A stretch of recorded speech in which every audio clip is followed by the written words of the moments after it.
Hey, what's up, everyone, and welcome to another episode of the Dharma Junkie podcast. So last night, I got together with a couple good friends of mine, Kenny Stanger and Josh Curran, both local artists in their own right, and we sat down and we talked about a lot of topics. In fact, we talked about so many topics that I can't list them all here, from Arabic numerals to why IPA beer tastes like shit, which I don't drink anymore, but I still remember that horrible IPA taste. Anyway, we touched on a lot of subjects. Like I said, we touched on religion for a bit. We touched on the nature of reality and samsara. We're all over the place. But I know you're going to enjoy this one. It's pretty funny. I think we had a good time doing it, and so I hope you enjoy listening to it. Without further ado, Kenny Stanger and Josh Curran. You might catch yourself sliding in and out of a hallucinatory state. Just relax and enjoy it. Just relax and enjoy it. This is an experiment in mind formation. Information. Forming, controlling, operating your mind and your brain. We're using digital techniques to overload, scramble, confuse, unfocus your mind.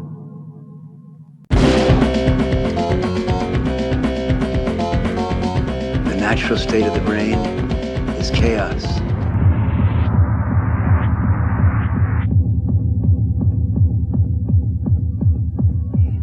Chaos is beautiful.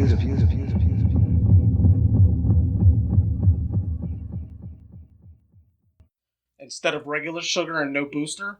So it came out a little bit thicker and it got rid of that fucking nasty, bitter IPA taste. You know what I mean? Like it's still kind of, I don't know. It kind of came out to more like a really thick Pilsner is what it turns into. But the mix I used for it was an IPA mix. Right. It was the cheapest, you know what I mean?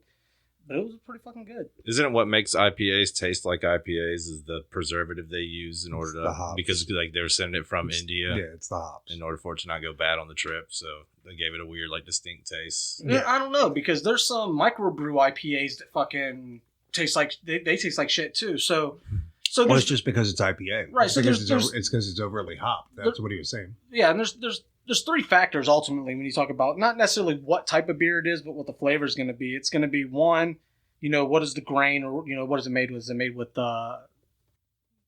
rice? Is it made with, you know what I'm saying? Mm-hmm. And then of course there's two types of hops. There's like the cooking hops, the hops that they basically make the malt with for flavoring, and then when it's done, they're done boiling it, they add finishing hops. They're hops that they kind of just throw in. And that's when you get more of a floral, sort of like a purple haze. Mm. That's like a real floral, almost tastes like rose petal smell. You know what I'm talking about? That's usually from finishing. That was my favorite type of beer. Was it had the flowery notes to it. Oh yeah, dude, purple haze, man. Mm. I like almost all the Abita beers, honestly. Two Hearted Ale was like one of my favorite beer for a long time. I think they were local. Bell's Brewery. I think they're local. They were in. I think we were based out of Georgia. I think fantastic beer. Yeah. Oh, really? Yeah, and I know it was Abita's that's New Orleans, I think, or somewhere near there anyway. Yeah, it's like Louisiana. Right New Orleans somewhere. Right, yeah. Word. Well, it's a pleasure having you guys here. Indeed. We've been, recording. I mean, I don't really care because we're going to use what we're going to use. So nice transition, man. Yeah. Smooth. That was slick. Nobody saw that coming. No, man. I like to keep everybody on their toes. For sure. So we've got Pimpy K. That's me. Yeah. Josh Curran. What's going on? Local artist at large. I don't even think he knew he was an artist. I still don't think he realizes he is. No, absolutely not. And the funny thing is there's a few, I got some people that come to me every now and then when they're having problems or they need to just talk something out. Not necessarily a problem, but there's something about life they're uncomfortable with and they just need a different look at it. Right. I'm not always right. You know what I mean? Perspective shift. That's all it is, man. Sometimes you're not even, the person will find comfort, not even that they agree with or even necessarily understand what it is that I'm talking about, but it'll create a door for them to see the other side of their own perception. Right. Because a lot of people they have tunnel vision, man, They're locked into their pain, and that's all that they can see. They're locked into their problems, and that's all that they can see, right? That's typical. Well, you get stuck in that narrative for so long that becomes, that's your narrative, that's your story. So I think you do get locked into. I think that's just a natural human tendency to believe the stories that they tell themselves. Absolutely, and that's really all it is stories. And you don't have to overcomplicate it. You hear things like, "Look at the bright side." Some people are just incapable of doing that. You know what I'm saying? Right. And here's the thing. I'm not a believer in light versus dark, good versus evil. You know what I mean? I don't believe in polarity at all. Right. I believe that's all just a product of perception as well. So you're not necessarily telling them, getting them to look at, maybe they're looking at the worst side of what they're seeing, and then that's where they find their light. Most likely that's what the worst, usually people are looking at the worst side. It's just like a default. Because, both of you have come to me. Oh yeah, for totally different reasons. I'm sure. Well, some more desperate than others. Some listen, some don't. You know what I'm saying? I love you. You know that, Justin. Oh yeah. But my message, it never really changes. I don't have to ponder what's wrong with you. When you come to me and you're like, I need to talk to you about something, I already know what it is. I don't know how I know that.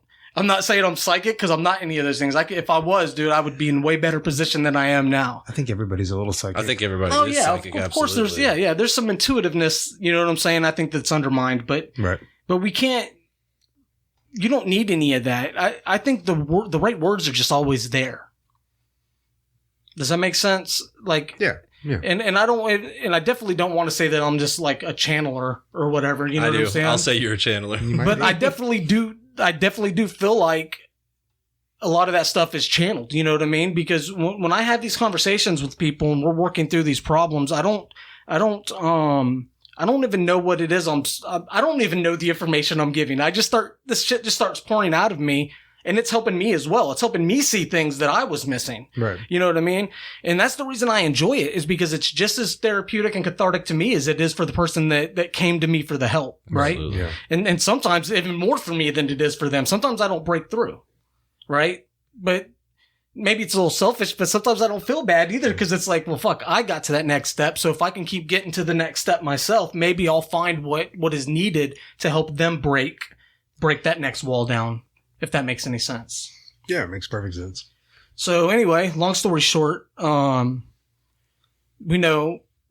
know Justin had battles addiction issues, which is basically what this show is about. Yeah. It's the reason why there's a hypodermic needle in the logo, right? Yeah. And he came to me at a time when I don't know if he was at bottom, but he fucking damn sure was far enough down that he was. Was that New Orleans? I don't know where you were at the time, because it was always on chat. It was never in person. Well, maybe once or twice in person, but I wasn't getting through to you in person. Not the last few times I saw you before that.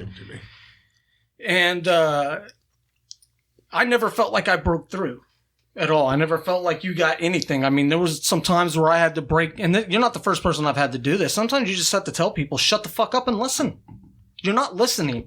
And I don't even necessarily mean listen to me. Listen to what I'm saying. Listen, just listen.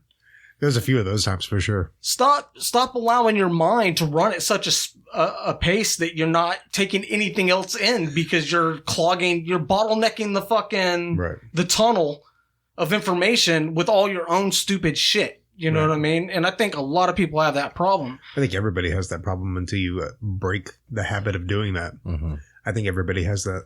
There's even a poly term for that. It's papancha. It's mental proliferations. It's, the stories you keep telling yourselves, just that, like we were talking about, the narrative that you feed yourself. Absolutely. Oh, this and that, blah, blah, blah, blah, blah, blah, blah. Just and on and on and on. It's that inner critic voice. And the only input that it allows is the input that solidifies the ongoing theory that's already circulating, right? Confirmation. Which is, you're putting yourself in an echo chamber, essentially. You're only bringing in what helps you feel more pain. Or and then by putting that out, all you're doing is creating a self-fulfilling prophecy at that point. Right, absolutely, yeah. Which is what we do collectively. Right. And not even on a grander scale. Sure. I mean, if you look at the self-destitute perception that people have of themselves, that's what the world has of itself, right? Like, Well, I think everybody has that inner critic, and I think it's something that's developed over childhood. I've got a really big theory on this. Like, and, we can start talking about like the Dharma and, in a Buddhist context, there's Mara, boom, Mara, and Mara was the demon that tried to tempt the Buddha away from awakening when he was sitting under the Bodhi. Telling him to eat and all this other stuff, right? Right. He's like, who do you think you are? What are you doing? Right. And he brings in the girl, like his daughters, and they're like sexy ladies, and they're trying to like lure him away. And he's like, no. But like Mara, okay. Oh no, this was after he abandoned what were the guys that didn't eat and all that stuff? The ascetics. This was after he already realized that they were full of shit and that there was a different way, right? Right. Well, he left when he left Varna, when he left his father's house, the palace, the kingdom that he was from, that was like one side of it. He had complete luxury, through his entire life. And he leaves home to be a mendicant, an ascetic. And so he goes the other extreme. And he's like, well, both of these don't fucking work. And that's when, he stumbled upon the middle path. The balance. Yeah, the middle path. Right. So anyway, what we're talking about is Mara. And in Buddhism, and particularly in like Theravada Buddhism, and really in all Buddhism, Mara kind of presents himself as what are known as the 5 hindrances. That's craving, aversion, lethargy, restlessness of mind, and doubt. Right? So, and these are the ways that inner critic shows up. You know what I'm saying? That craving, that aversion, the restlessness. Right. That includes boredom and all this other kind of stuff, right? Restlessness. Right. Yeah. Right. Lethargy and doubt. Self-doubt. Not being satisfied with the current condition. Right. Wanting something, just wanting things to be different than they are. Right. That's it. And once you can come to a place. And when you say different from what they are, that's not like situational, that's base reality. Wanting base reality to be different than what it is. I wish it wasn't this way. If only it was like this, then I would be happy. Right. And people do that all the time. Yeah, absolutely. People love the if onlys. That's their favorite. Well, if only I had this, or if only it wasn't this way. It's resistance in general. Yeah. Resisting what it is. It's aversion. Right. And that's a hindrance to awakening. Mm-hmm. So like. It's thinking that everything you need to fulfill what it is that you want to be is outside of you. Right. Exactly. Right. Exactly. And that's where you get that craving for something outside of yourself. Mm-hmm. But all things are impermanent. So any pleasure that you derive from worldly things is going to be impermanent. So you're going to suffer that loss. Like joy is like a loan that's taken out and can only be paid back by suffering. You know what I'm saying? Once you have the thing, you're happy to have the thing, but the thing's going to go away eventually. Or it's not going to fulfill what it is you thought it was going to fulfill. It's never going to fulfill what it is because that's not true happiness. That's what I tell people. You're trying to fill the hole that doesn't exist, right? You're trying to. Oh, it's there, but you can only fill it from the inside out, not the outside in. Well, yeah, I suppose, but I look at it more like there really is no hole. You're creating a hole. Right. Yeah. Right? You're creating lack. Exactly. You're imagining the fear of lack. And we've talked about fear of lack millions of times. I mean, that's one of the things I feel like I specialize in because I am so prone to it. You know what I mean? Right. Of course, it's not, I like to pump myself up as if it's not material. Right. So maybe it's more people pleasing really. But at the end of the day, what is it all about? Right. Yeah. It's still right. It's still this primal, urge that you have to get laid or, whatever it may be, whatever we've been led to believe that we have to do all these things in order to be what it is that society says that we're supposed to be. Right. So, which is just, your base conditioning, base social conditioning. Right. And when you don't have it the way that your neighbor has it, that's one shovelful, right? That's one shovelful. And then that can lead to any other type of psychosis or, right? So, well, to bring it back in, I think what we're talking about is really people just looking outside of themselves and wanting things to be different. And it really takes that radical acceptance of the present time experience and being like, yeah, it fucking sucks. Right now it's like this. And know that the shit's impermanent. Like it's good. The situations always change. Mm-hmm. Nothing is going to last forever. Nothing. You know what I'm saying? The sun's going to fucking blow up one day. Nothing's here forever. So like once you get to that point of equanimity where you're like, yeah, it sucks. Right now it's like this. Later it'll be different. And just accepting things as they want. Once you're like, even if you're just like a junkie and you're fucking shooting dope and homeless and right. There's a million ways this can manifest itself. And it's the worst shit you can imagine. Right. Once you accept it right at this moment is perfect, just the way it is, that's when everything else opens up. Was I not a huge proponent with you on you're where you're supposed to be? Yeah. Stop freaking out. Yeah. Yeah. It seems like it sucks, but this is where you have to be to get where you're going. Oh yeah. Yeah. You know what I mean? That's a powerful realization to just like actually know that and to feel it in your body that you know you're actually like in alignment with what you're supposed to be doing. Knowing it's one thing, getting yourself to believe it is a totally different situation. That's the battle is constantly trying to. You can try to intellectualize it all you want. You have to fucking live it and walk that shit. Like you can over intellectualize the shit out of it, but that's not going to do anything. Right. Right. Yeah, absolutely. You know, when you go to the base of conditioning in general and all of the woes that it causes a person, I feel like it all boils down to something that's very simple, and it's that people are so afraid of losing the individual. Right. That doesn't even really exist to begin with, right? The I. Yeah, the I. There is no individual me, but everything we do in life is we're trying to preserve that. We're trying to preserve the me. That's why people want to be famous. People want to leave a mark because they're so afraid that when they leave the earth that there's no longer going to be a them. Mm-hmm. Right? Yeah. Which is a lie. Well, that's the same. Speaking of that, we were talking about hoarders earlier because of my table here. Right. But, which we'll leave out all the leave out the other stuff. Part. Yeah. But that's why people hoard shit. It's to like cling to existence. They're like, this proves I fucking existed. Right. Right. Mm-hmm. Yeah. It's just another, it's another great American novel, but in hoarder form. Yeah, I mean, it's just a clutch, right? Yeah. Ultimately, at the end of the day, it's something that they think they can hold on to. Yeah, exactly. That keeps a little bit of themselves wherever it is that they are. Right. It's It'll serve them in some way, somehow. This can be useful. And I don't know what it is, but just that hard to let it go. Well, that's definitely the excuse they'll give you. Oh yeah, that's what they'll tell you. But what it really is that deep, deep fear of non-existence. The same could be said for depression. I remember one day I had this friend, and me and another friend went with her bowling, and she was super manic, man. And I was like, dude, she even bowls like a manic depressive. She did. She just bowled like this. I was like, dude, I feel so sorry for her. And he looked at me and he goes, that's exactly what she wants. And I was like, holy shit. I was like, dude, my head almost exploded. And this isn't even really like philosophical guy we're talking about, you know what I mean? He's a very intelligent guy, right? But he looked me dead in the eye and he goes, that's what she wants. And I was like, fuck, it changed everything that I know. Yeah, that's crazy. Because that's a stark realization there too. And well, that's a really, oh my God, depression and like these so-called chemical unbalance, issues that people have in their brain. I've got a big theory on that. Me too. That's why it's really weird because I understand that it's a real problem, but I feel like it's a real problem they create, right? Mm-hmm. Like we can program our bodies just through our mind, right? Like I'm talking about what's the word for that? I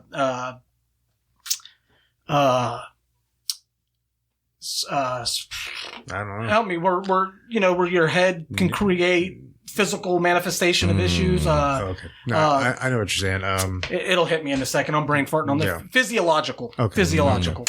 So, if it's like, you think that you have cancer long enough, you're probably going to end up getting cancer, right? You're going to do it somewhere. And at the end of the day, really, if you talk about it from like the scientific side, it's basically, when you worry so much and you have anxiety, it causes your immune system to constantly attack goats, and when it's busy, it can't catch some of the other stuff that maybe it should be catching, right? So you end up with other sicknesses. Right. Well, see, I think it's not even like, I think that, depression is classically diagnosed as a chemical imbalance, right? Right. But is there a test for that? Or is it just, or did they come to that conclusion through diagnoses, through conversation? And they know that they can give them certain drugs that change the balances and some improve. Right. Some, not all, but some get worse. And, and some people can get great benefit from that. But I think that there's a huge overdiagnosis and a a large number of people that are taking antidepressants that absolutely don't need antidepressants. Sure. Which worsens their condition in the long run. And the reason I think that they're probably in the position that they're in and they don't really feel 100% mentally is because they're not attending to Maslow's hierarchy of needs. Right. You know what I'm saying? Yeah, absolutely. All of their needs as a person aren't being met. They don't have the social fulfilled, like say they don't have any fucking friends. Like they back themselves into a corner. Right. They put themselves in a position to where now they're fucking sad and they've got a reason to be sad. They don't have a fucking job. They don't have any fucking friends. And, you know, they're afraid to leave the house. They don't have any, they're afraid to leave the fucking house. They don't have any hobbies that bring them any kind of, meaning in life.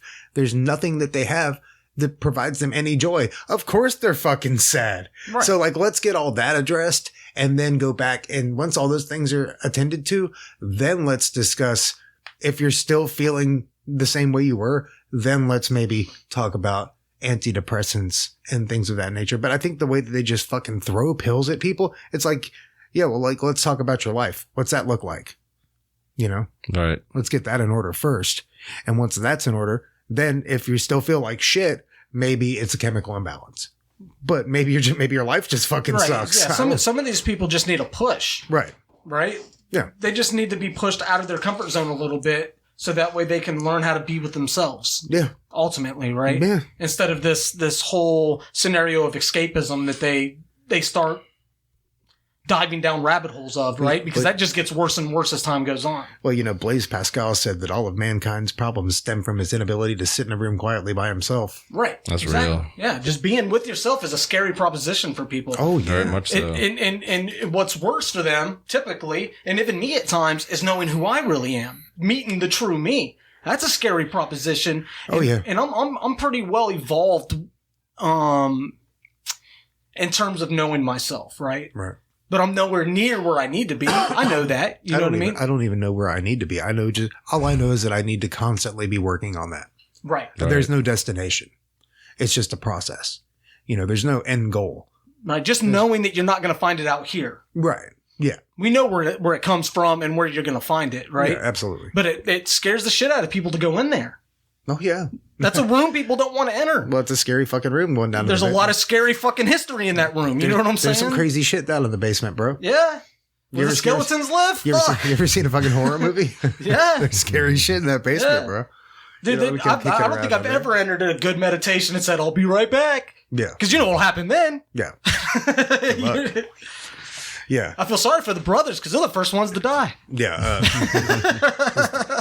This Vietnam vet that I meditate with, I go sit with him out at the Zen Center out in Mariester. Mm-hmm. Yeah. It's a long trip to meditate, man. Yeah. So it's more for the conversation and tea afterwards. No, that's fine. I wasn't, Yeah. No, but there's got to be something in it for you. Yeah, it's the ritual. It's the practice. It's the because I sit like real loose punk rock vipassana most of the time. You know what I'm saying? Like that real death focused doom vipassana, 5 remembrances fucking meditation. And then when I go sit over there, it's Soto Zen.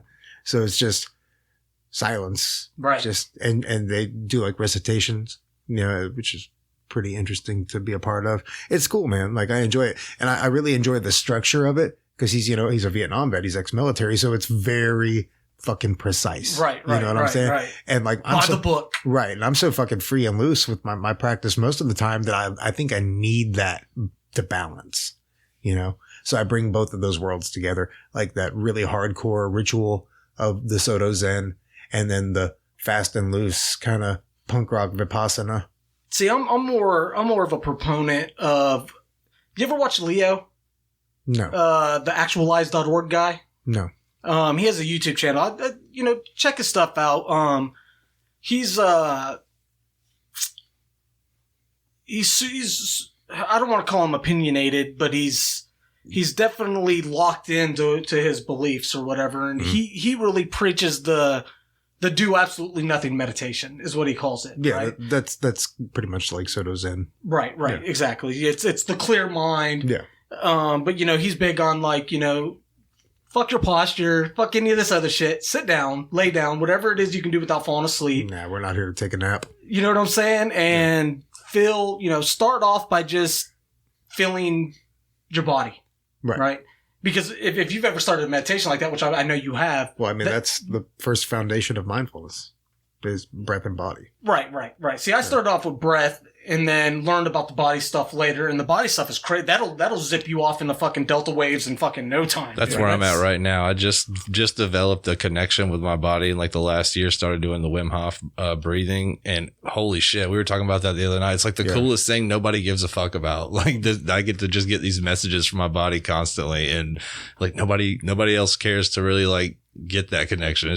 I don't know. It's weird. Well, I mean, people have a tendency to not do the things that will help them. I know. It's just, I guess I see it as fun now. I don't know. It is sometimes a pain in the ass to do breath work. You could hand somebody a fucking case that says solution to all your problems, and they'd be like, I think I'm going to pass. That's very fair. Yeah. Seeing that? Finding fun in meditation, it seems like that would be a goal, but that's a problem for me because when I'm in like a really, really deep meditation. Are you talking about like sitting meditation? It doesn't matter. See, because meditation and daily life are not separate things. No. What I mean is, a fucking meditation. I mean, I sit down to fucking clear the mind. Like a sitting practice. Right. Okay. I'll discover something or I'll feel something and I'll kind of want to get back to that. Right. And I'm fucking up right there. Yeah. If you found something you liked, you're not doing it right because you're not focused. You ever get this one? You ever get this one? You're like, fuck, I'm meditating so fucking well right now. I'm fucking killing it. Yeah. I mean, I've maybe. Don't lie. You've had that fucking maybe thought. Not in those words, but I definitely like floating sensations. Right. Like I want to get back to that. And then I'd be like twirling through fucking the ether. You know what I'm saying? And then the more I focus on that, the more I just you lose it. Right. And in a way you can't even bring it back. Yeah. It's almost like taking acid. Like you're going to have to wait a couple days if you're going to want to get back to that spot. You know what I'm saying? You're not going to get back to that depth because you fucked it up or whatever, Yeah. And that's my problem is all I know what to look for, but anytime something new comes that I experience, I try to get, it's like chasing the dragon, dude. I try to chase the dragon back to it. You know what I mean? Yeah. And then I start to realize, and then once if you're treating meditation like a narcotic, you're using it for escapism. Yeah, absolutely. And then I have to adjust for that. Well, if you're meditating with any specific goal in mind, you're not meditating. Right. Meditating is just doing the thing just to do it. Right. And that's what I set off to do. Yeah. But I find myself in an interesting position that I'm focusing on things when I shouldn't be focused on anything. Yeah, no, that happens to me sometimes too. Yeah. Or if there's any focus that's going on, it's the focus on the black, right? On the nothingness. What's your practice looking like these days? I'm definitely meditating more than I have been for the last year. I came off 3 years where I was doing like 2-3 hours, 2 sessions of multiple hour meditations a day. Yeah. Wow. I was meditating a lot, man. And it was really, really good for that stage of my spiritual path where I thought I knew everything. It was really good for that, right? Where I could tell everybody what the fuck their problem was. Sounds like fuel. And it's crazy. I just told people they don't meditate enough. Whenever they tell me they have any problems, I'm like, "Do you meditate?" They're like, "No." I'm like, "There's your problem." Right. Like I remember you were talking to who was it that was on the show? He's also an artist, St. Pierre. You were talking to Eric.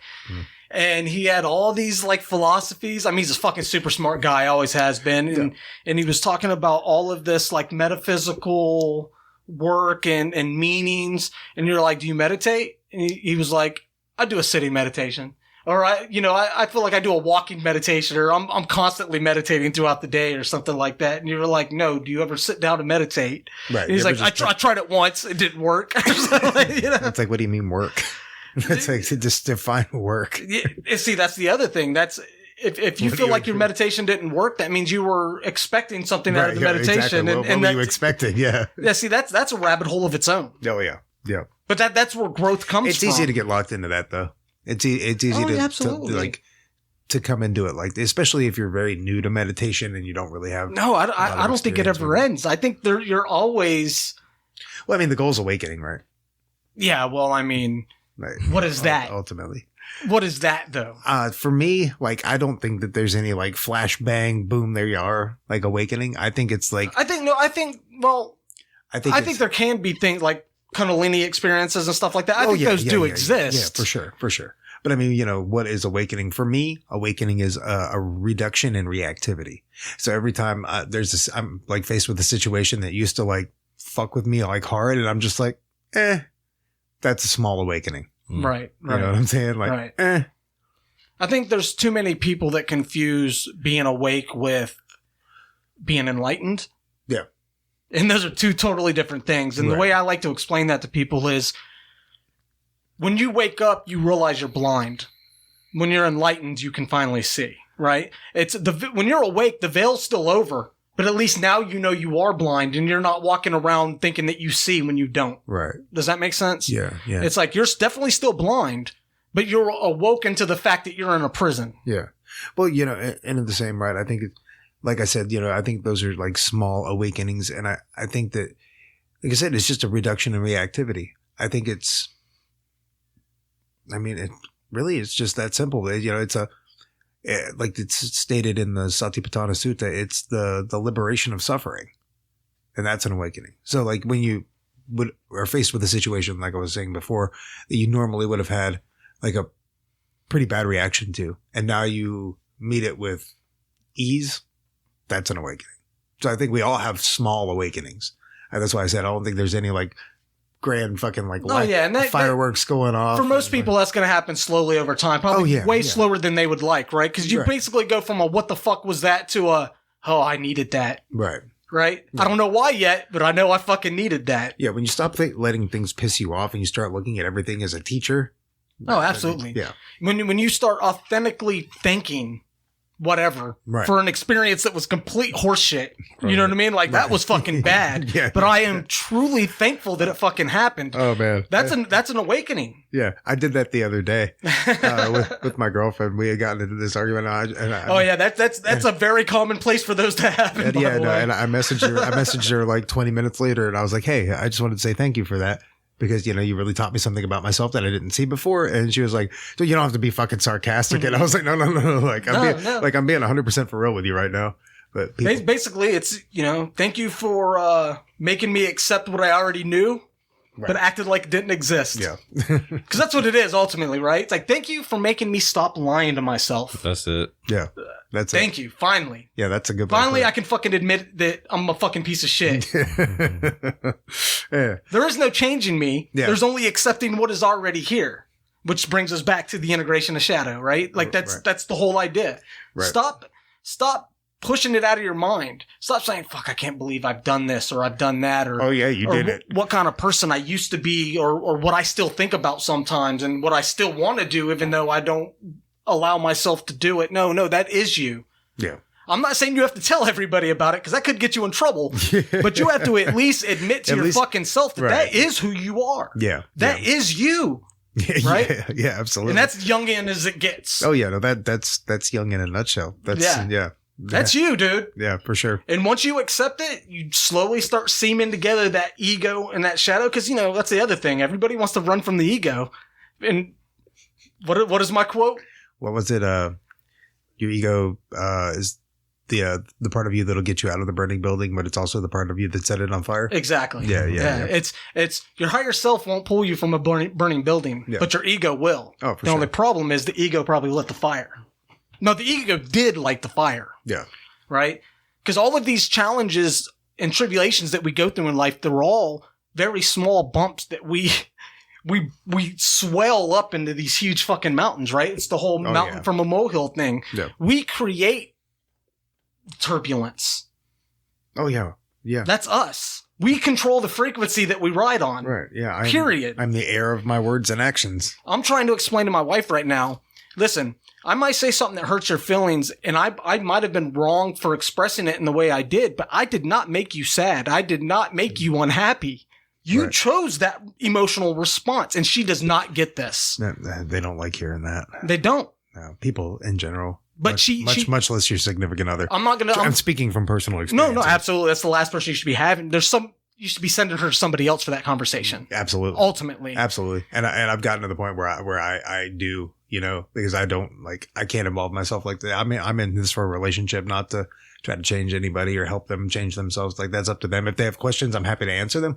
But ultimately I find myself being overly critical Oh yeah, absolutely. Like, why don't you live with me? Why don't you see it like I see it? Or you know what I mean?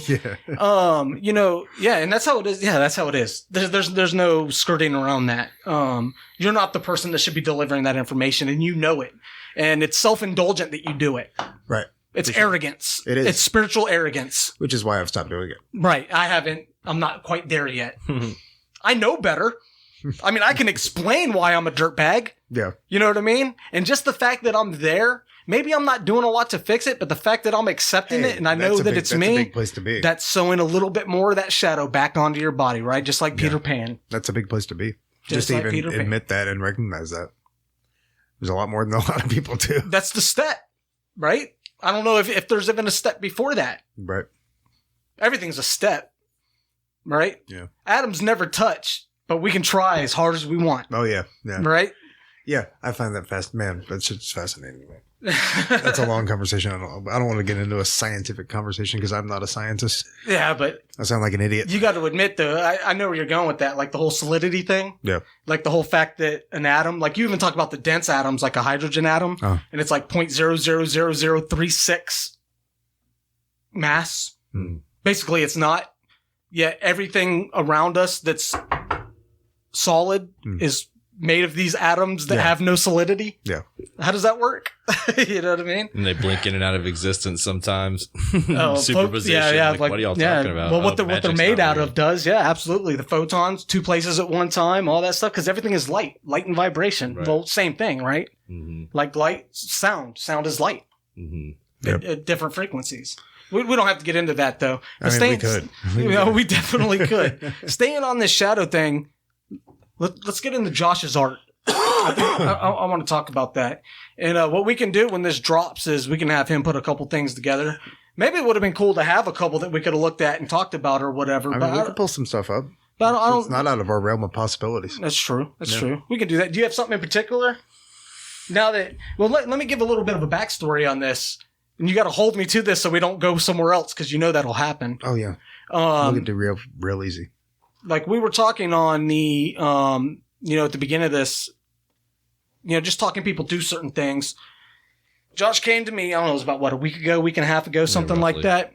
And in the middle of talking to him, I started pulling up his art. I don't know why. It's just, it dawned on me that there was something there that had everything to do with what he came to me about. And I saw this darkness, right? Like this, I don't want to give it labels. I don't want to say like depression or anything like that. Right. It was definitely an expression of shadow that I can see in his art. And I brought that to you. I was like, I asked you if you ever noticed the emotional attachment that's in his art. Right. And you were like, I never looked at it like that, but then you looked at it. Yeah. And it's fucking obvious. Like, yeah. Oh, there it is. Yeah. And it's like, how the fuck did I not see this before? And it's one thing I want to know, what is your method for creating these? I use, it's probably worth mentioning that like having imposter syndrome because I do it on my phone and like I've used a couple programs. It's almost like Photoshop. It's like a dumbed down version. And I just like take pictures that I take and, with my, camera phone and just random like stock images off the internet and just blend them together. And so you just infuse clip art and stuff like that? Clip art. Whatever you can find. Whatever I can find. Change it to where it's original and then that's... I'll just layer a bunch of stuff and like I never really know, like I very rarely ever have a clue as to what I'm going to be making, or like maybe I know I want to have a skull on there, but I don't know what the direction is. But sometimes I just get on there and just start fucking around with whatever. I'll scroll through like the free to edit things and just like land on something, pick it, and then just start playing with it. That's how art is made. I'll quote the great Miss Nerad. Remember her? Yeah, how can I forget her, man? We had an art teacher in high school named Miss Nerad, and Stravinsky upside down. Yeah, that's how you started. That was the very first thing you had to do was Stravinsky upside down. That's right. But she used to say it takes at least 2 people to create a piece of art. Somebody to do the art and someone to slap them in the head when they're done. Because sometimes you really don't know what it is that you're doing. Right. Dude, sometimes I spend hours just making minute changes, just feeling like it's not right, where I probably fucking nailed it the first time and I've fucked it up. Yeah, I guarantee you nailed it the first time. And I say that, like I said, again, from personal experience. having recorded music before, like same thing. It's like you do that first take and you're like, no, this fucking sucks. And then you go back and you do 40 more takes and then you end up using the first take every time. So let's break this into layers. Let's start with the original photo. So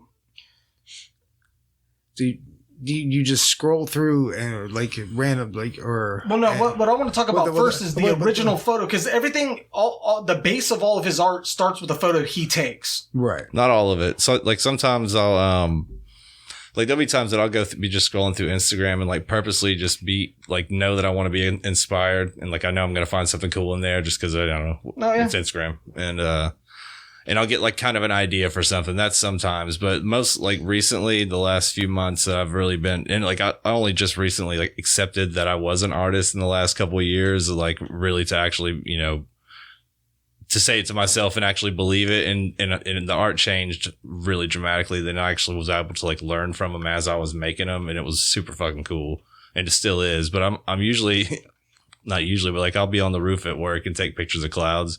You know, clouds are, you know, you can always do something with clouds, and so I'll just use those and just get ideas. I don't even know, obviously I don't know where they come from, but, but I mean, still, when you snap a photo, decide to use it, or even when you come across a background scene or whatever it may be that you decide to use, right? Cause anytime I think of clouds or anything, that's like a base, right? That's like a background. Right. You're going to build on top of that, right? Or you're going to use it, build into it, whatever it may be. Mm-hmm. Do you know what it is that you feel, or can you label or describe the feeling you get when you choose a photo you're going to use to just get started with? That's what I was interested in. Everything that I end up doing, the decisions I make is just like the satisfaction of how it makes me feel whenever, like, because a lot of it is kind of gradually changing the same image in order to get a feeling. Whenever the feeling strikes me, that's whenever I'll just like take a step back from, you know, it's weird. I heard other artists explain this, like cross their eyes to where like things kind of come out of focus, and it makes it easier for you to like hone in on the feeling of what it is you're trying to achieve with it, which I don't even know what I'm trying to achieve, but the feeling of it as the process goes on, I feel like, you know, it kind of progresses into just feeling good about whatever it is coming together. Because, you know, one of the problems I have, and I'll tell you now, I'm huge on inspiration scrolling. And sometimes I spend more time doing that than I actually do putting anything together. Mm-hmm. Like I'll catch myself like, fuck, I've been doing this for an hour. Right. And I still haven't gotten started. So I'm obviously, it's not inspiration that I'm missing. You know what I mean? There's what is it that I'm missing? I'm really, really bad at that, right? Spark. Yeah, to me, that's sort of the same thing. But then again, I guess for each proponent, you need a spark. Something has to spark each proponent of your system, your artistic flow or system. Right, whatever it may be, because there's going to be other decisions that have to be made. Just picking what the base is going to be isn't going to do it, right? You might know where you're starting, but you can't even see a finish. Right. Not yet, anyway. Mm-hmm. Maybe after you throw the next layer on, but I don't even know how many layers there are with you, you know?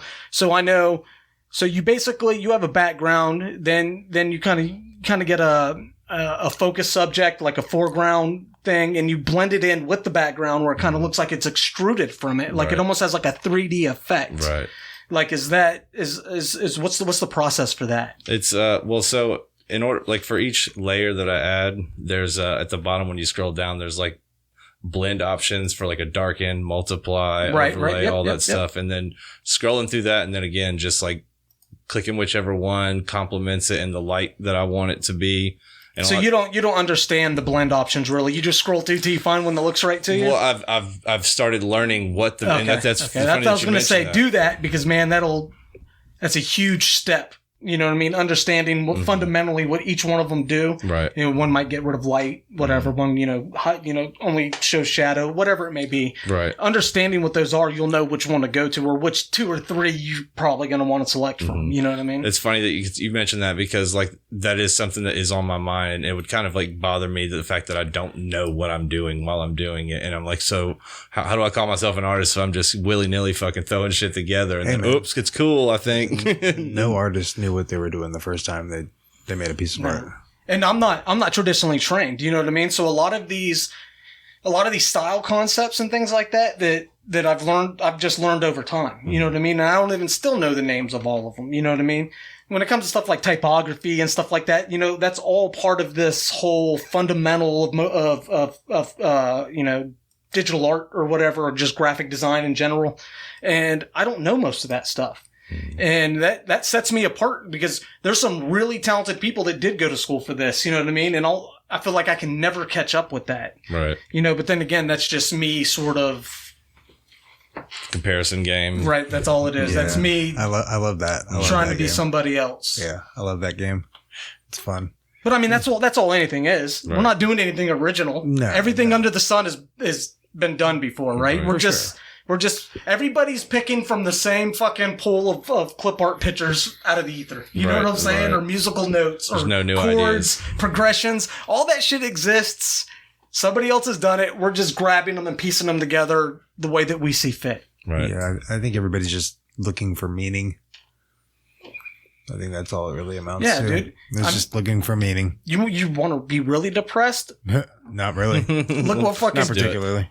See, read up on what Jordan Peterson says about the artistic-minded person. We're pretty much done. We're destitute. We're impossible fucking entities floating around like ghosts on this planet. That's basically the way that he sees it. He sees it as almost an impossible way to live. Most people couldn't handle it. Yeah. That's real. Yeah, it's for sure real. And that's why we're mostly junkies. Sensitive as fuck, empathic to like crazy degree. High in trait. It's hard to handle. High in trait openness. Right. And low in conscientiousness. That fucking Nikola Tesla type of fucking connection to the ether, and we don't know how to shut it off. Right. Yeah. So we have to eventually start getting full. We have to put out. We have to start creating output from all the input because we're so sensitive to it that we start filling up. I think that's channeling it, actually. Oh, absolutely. Yeah, right. Yeah, in every sense. Like I said, none of it's new. We're all pulling from the same bank of fucking... Right. Just different filter. I mean, that's the way it's always been. That's it. Yeah. Right. That's the only difference is the filter of your perception. Mm-hmm. That's it. Your lens. Your lens, that's right. Through your lens. That's why ultimate reality can like never really be known, you know? So you never even considered the emotional side of the output, right? Like the subconscious bleed through. Right. I didn't until whenever I started looking back, probably about a year and a half ago, when I would start noticing. I think the first one that I really noticed, I made this weird little like golden spiral that was kind of spiraling downwards, and there was this little man that was kind of walking out of it. And then I like looked at it, and then like a sort of like a labyrinth type feel. Yeah. I could probably actually pull it up. I mean, but it's just like, oh shit, there's this little man. He's walking out of this golden spiral. And that's about the time when I was really like taking ownership in all the bad stuff that I considered to be bad in my life, and was like, oh, all that shit absolutely had to happen for me to be me now, and like could really embrace it and whatnot. And so that was like a golden path that this dude was walking out of, and like there's no telling where it was going. You couldn't see outside of that, but it was up, you know, and it just like, I was like, damn, it floored me. I don't know where I'm going, but I'm okay with it. Right. Yeah, right. That's not many people get there. It's a beautiful place to be. It is. I wasn't there when I made it. I was on my way to trying to be, obviously never get there. We talked about that, but yeah, it started revealing itself to me more and more when I really accepted that, oh, I guess I am an artist. I can identify with that if I want to identify with something. And people identify with everything else. Is it that we never get there, or is it that it's really hard to accept that we're already there? I think that's what it is. I think I was just about to say, I think you just don't even realize when you are there. Right. You're like, oh, okay. Maybe I am there. Right. Yeah. Yeah. That's fun. And since we're so incapable of accepting change, when we're still there, we might be there for a few seconds. But what's this wee shit?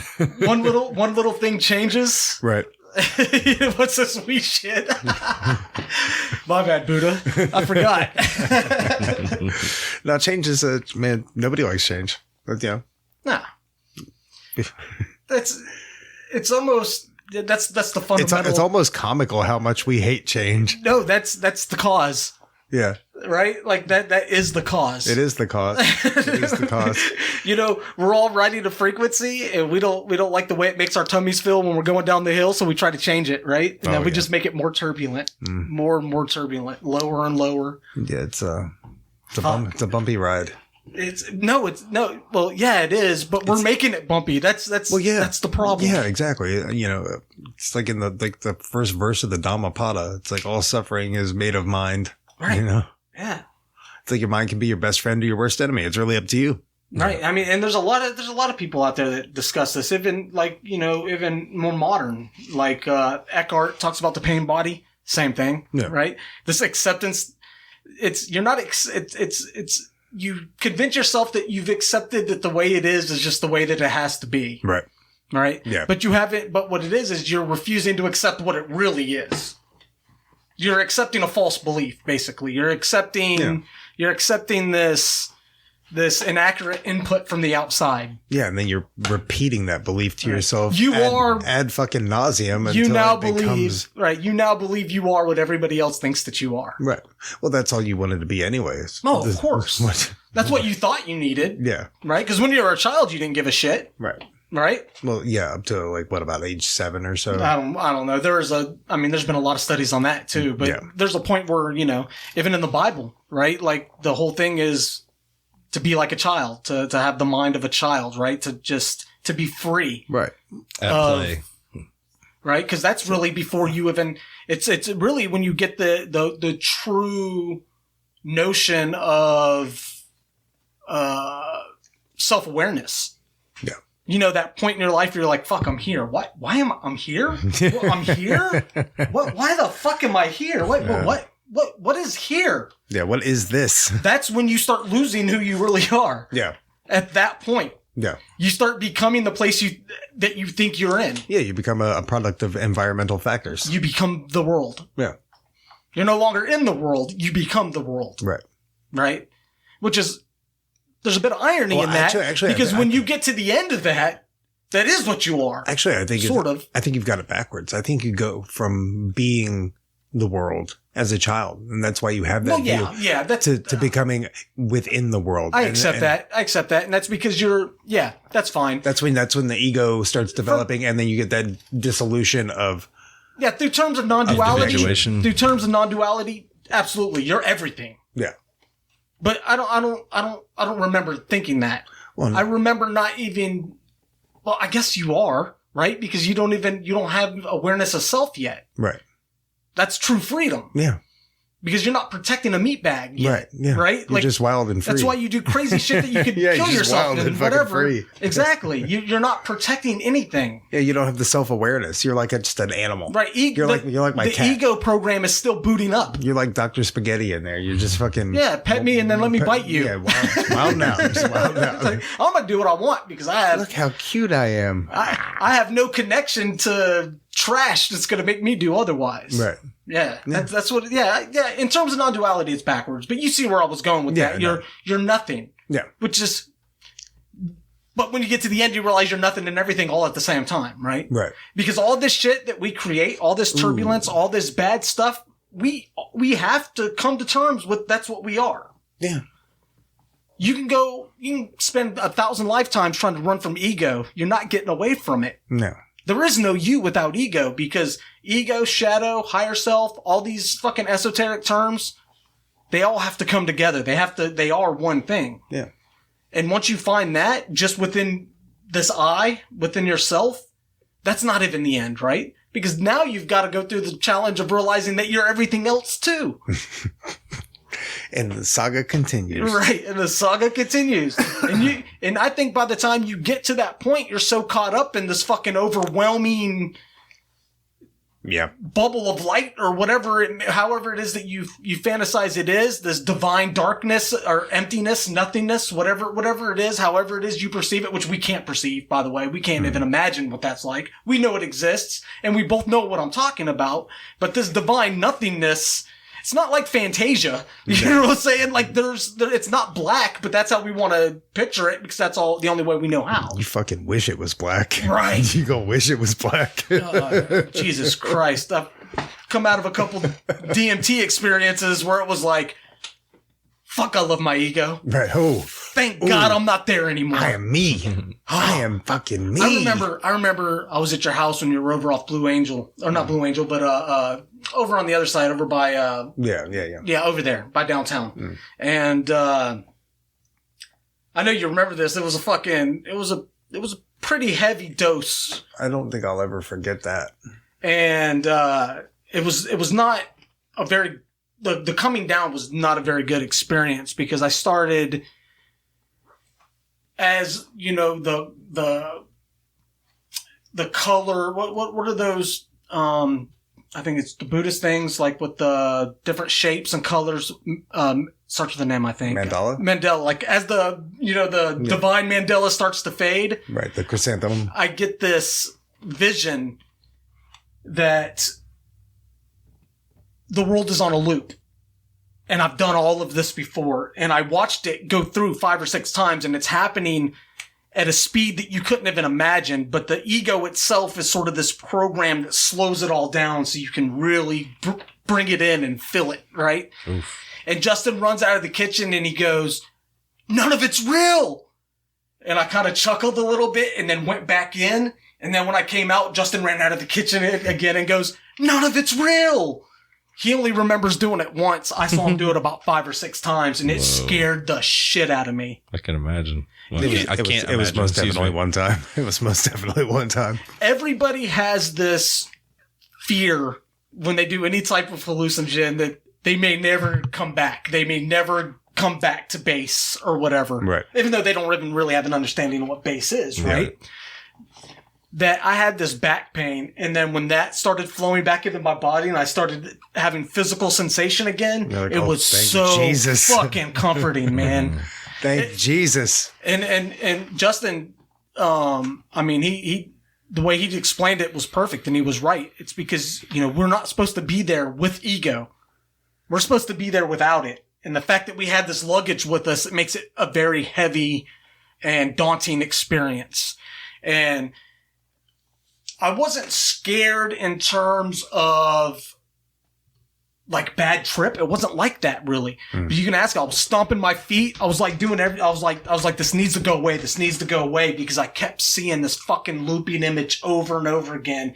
And I was like, if I can't sober up quickly, it's going to suck me back in, and I don't want to do another round.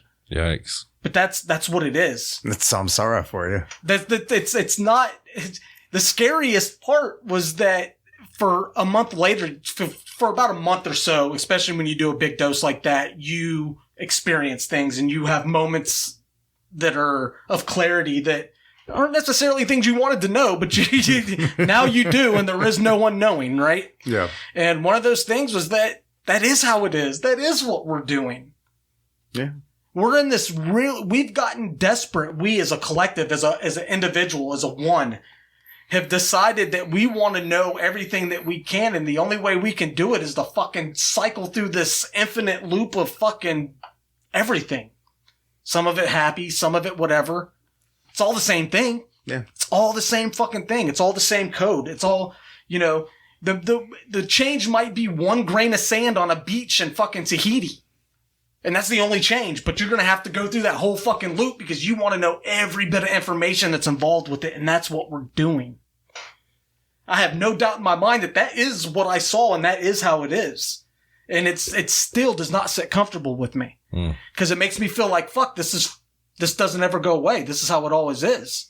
I mean, we might get to a point where we have like a rest, right? We'd have this like conscious one, you know, singular wake up. Yeah. Take a couple deep breaths, kind of take it all in, and then we dive right back fucking into it, and we do it again. Mm-hmm.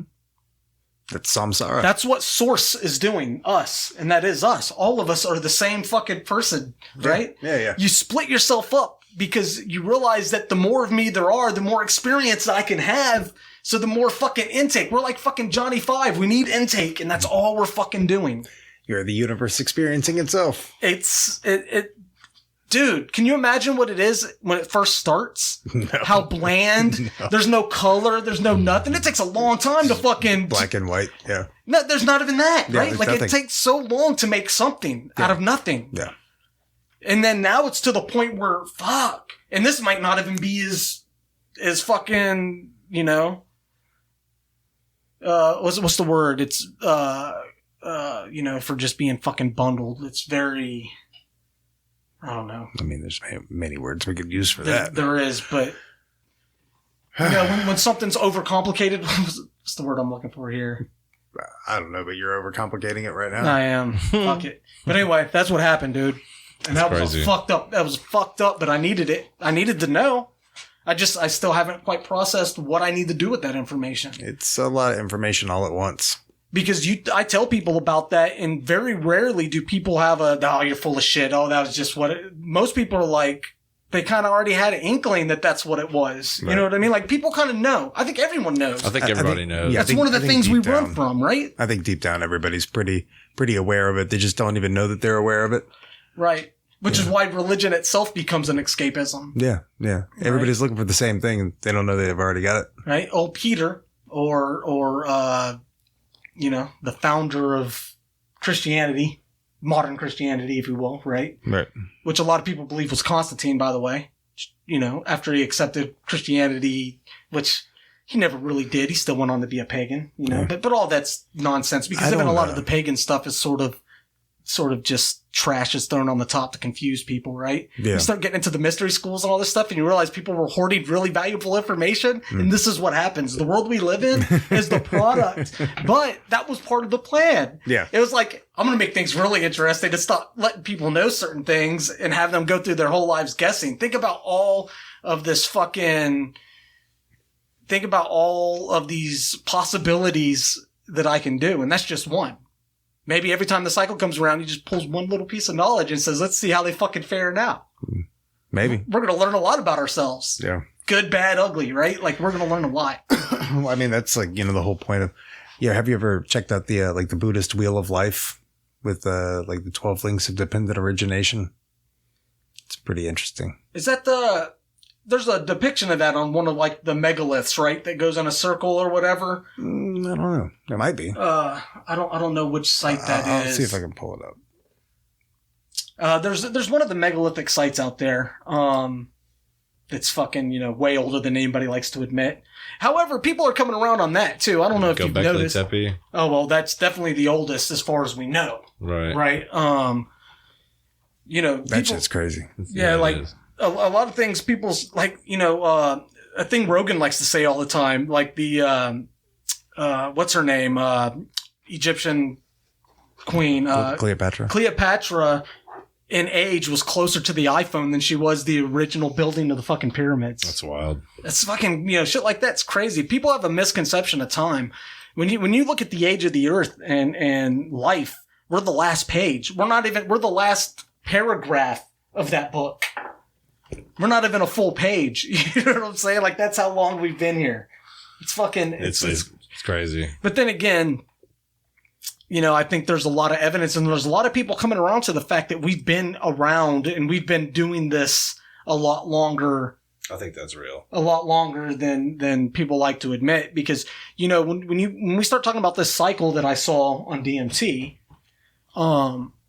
we're only in one part of the cycle. I'd say we share the cycles together, right? We're in the same cycle together, even though we all probably have these different offshoots or whatever, right? We go off and do other things when we don't even know we are, whatever that means or whatever that may be. And not even to be esoteric, I mean, just even in the mind itself, right? Like, just we're experiencing it through our own lenses, I guess is just the best way to say that.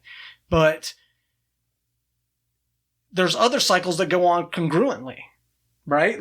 Or even simultaneously.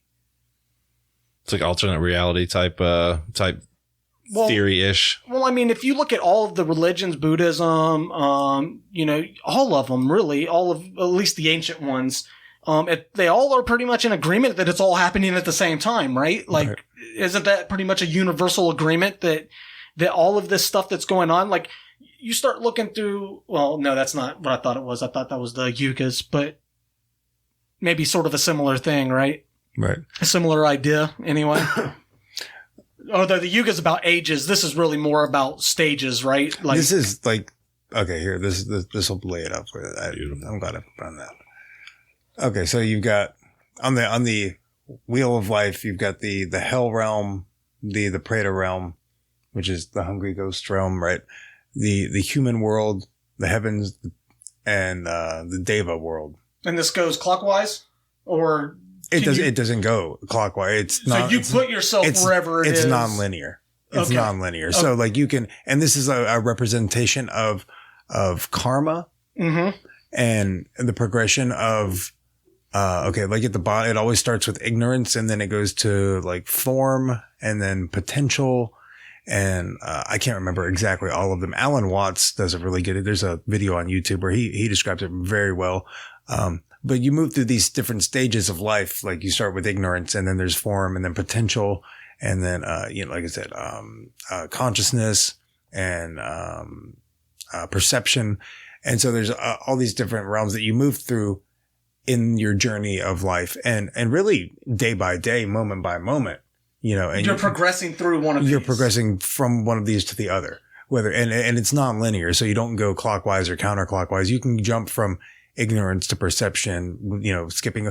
So it's a representation of karma, and it's a representation of, the progression of life. So it's like spiritual growth, once you master one of these, sections, like one of these, links of dependent origination, then you're free to move on to master another.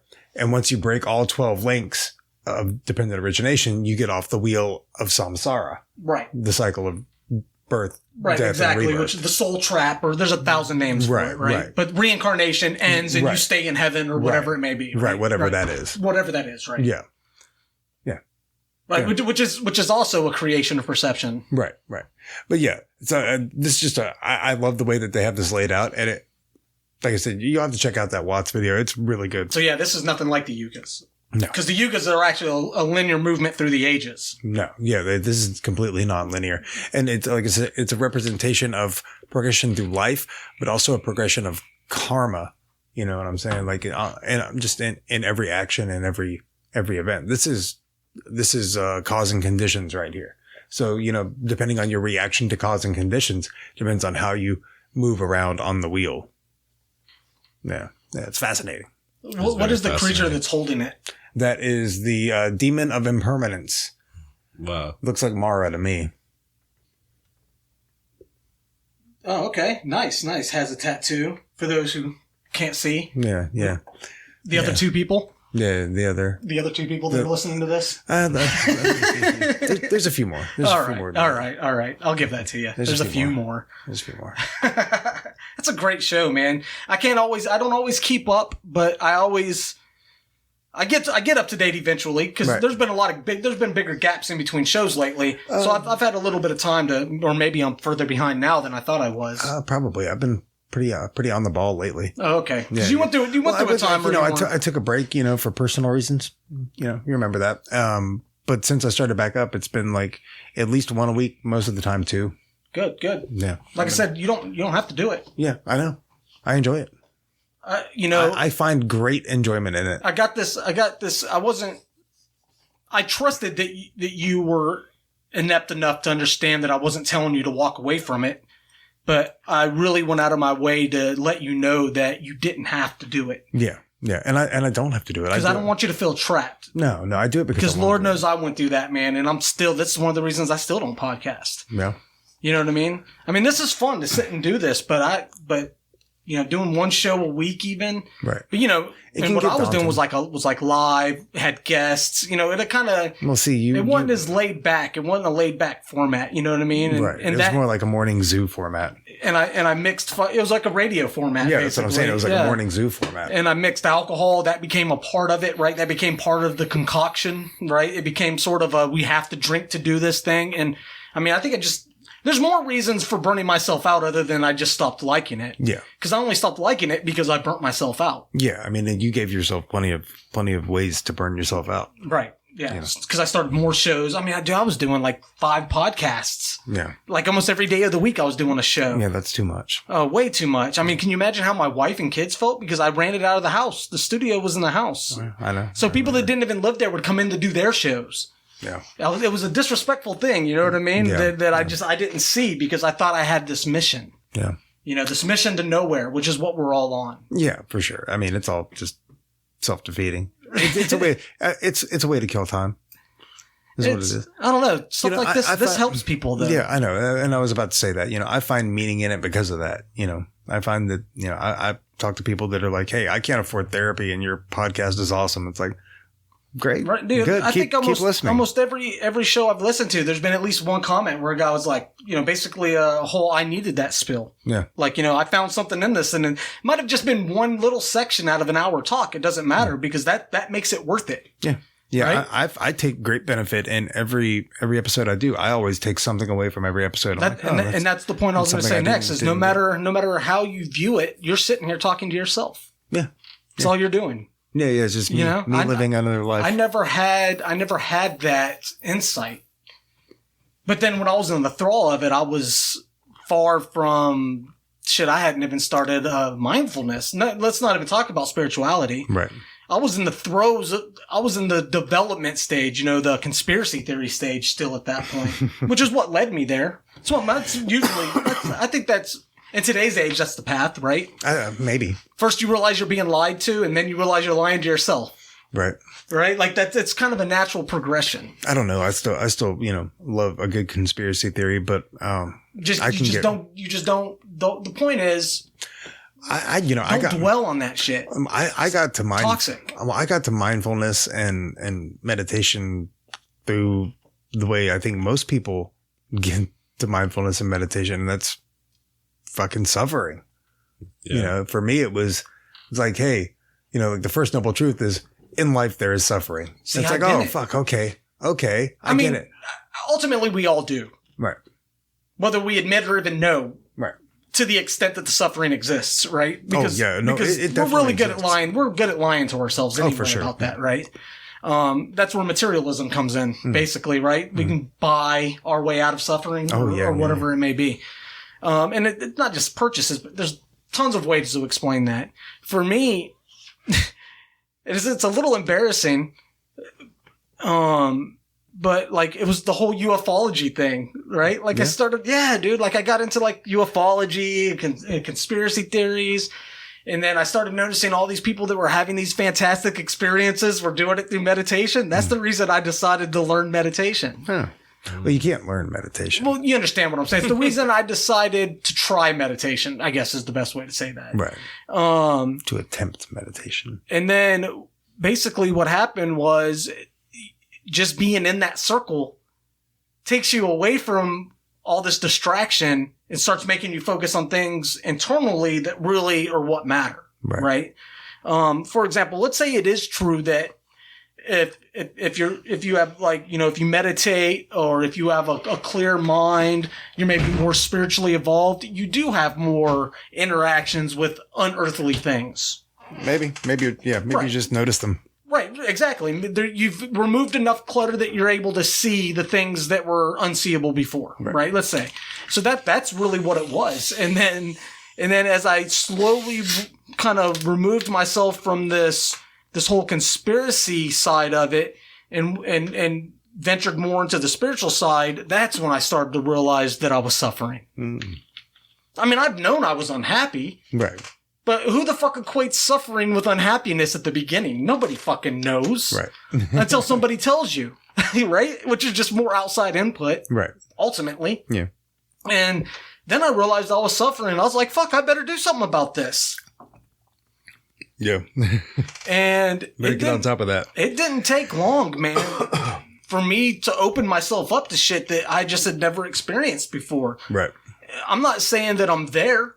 No. I'm not even close, but I understand it now, though. Like I can, things will cross my mind and I'm able to, that's just a thought. Well, yeah. Like I know that's just a thought. Yeah. That's not even fucking real. Yeah, it's a thought. I'm not letting you manifest into anything that's going to really fuck with me. Get the fuck out of here. It's interesting observing your thoughts and going, that's a stupid fucking thing my brain's doing right now. Where did that even come from? When you get to the point where you're like, you actually realize that you're not the author of your thoughts. You're simply the observer of them. That's not even my voice. You're like, where the fuck is that even coming from? Who is he? Who is that dude? It's not us. Pitching that weird shit into my head. Yeah, and sometimes he really is good at telling me what I want to hear too, man. He's really good at that. Oh yeah. He'll get in there. It's not your voice? That's not you, man. No, I was saying you don't hear your own voice. Oh wait, no, I thought you were talking about you literally, because some people don't like actually hear an internal. No, you're right. Some people are more like colors and shapes and stuff. Right. But I can't conceptualize. Some people have no internal dialogue.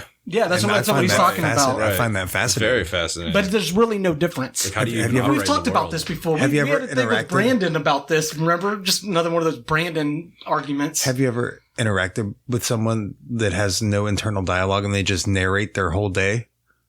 It's weird as fuck. They narrate? Yeah, they like say everything they're doing. Really? They like say it as they're doing it, like like normally you would do in your head. Like, yeah, these are people that talk while they type and all this other kind of stuff, right? Like, right.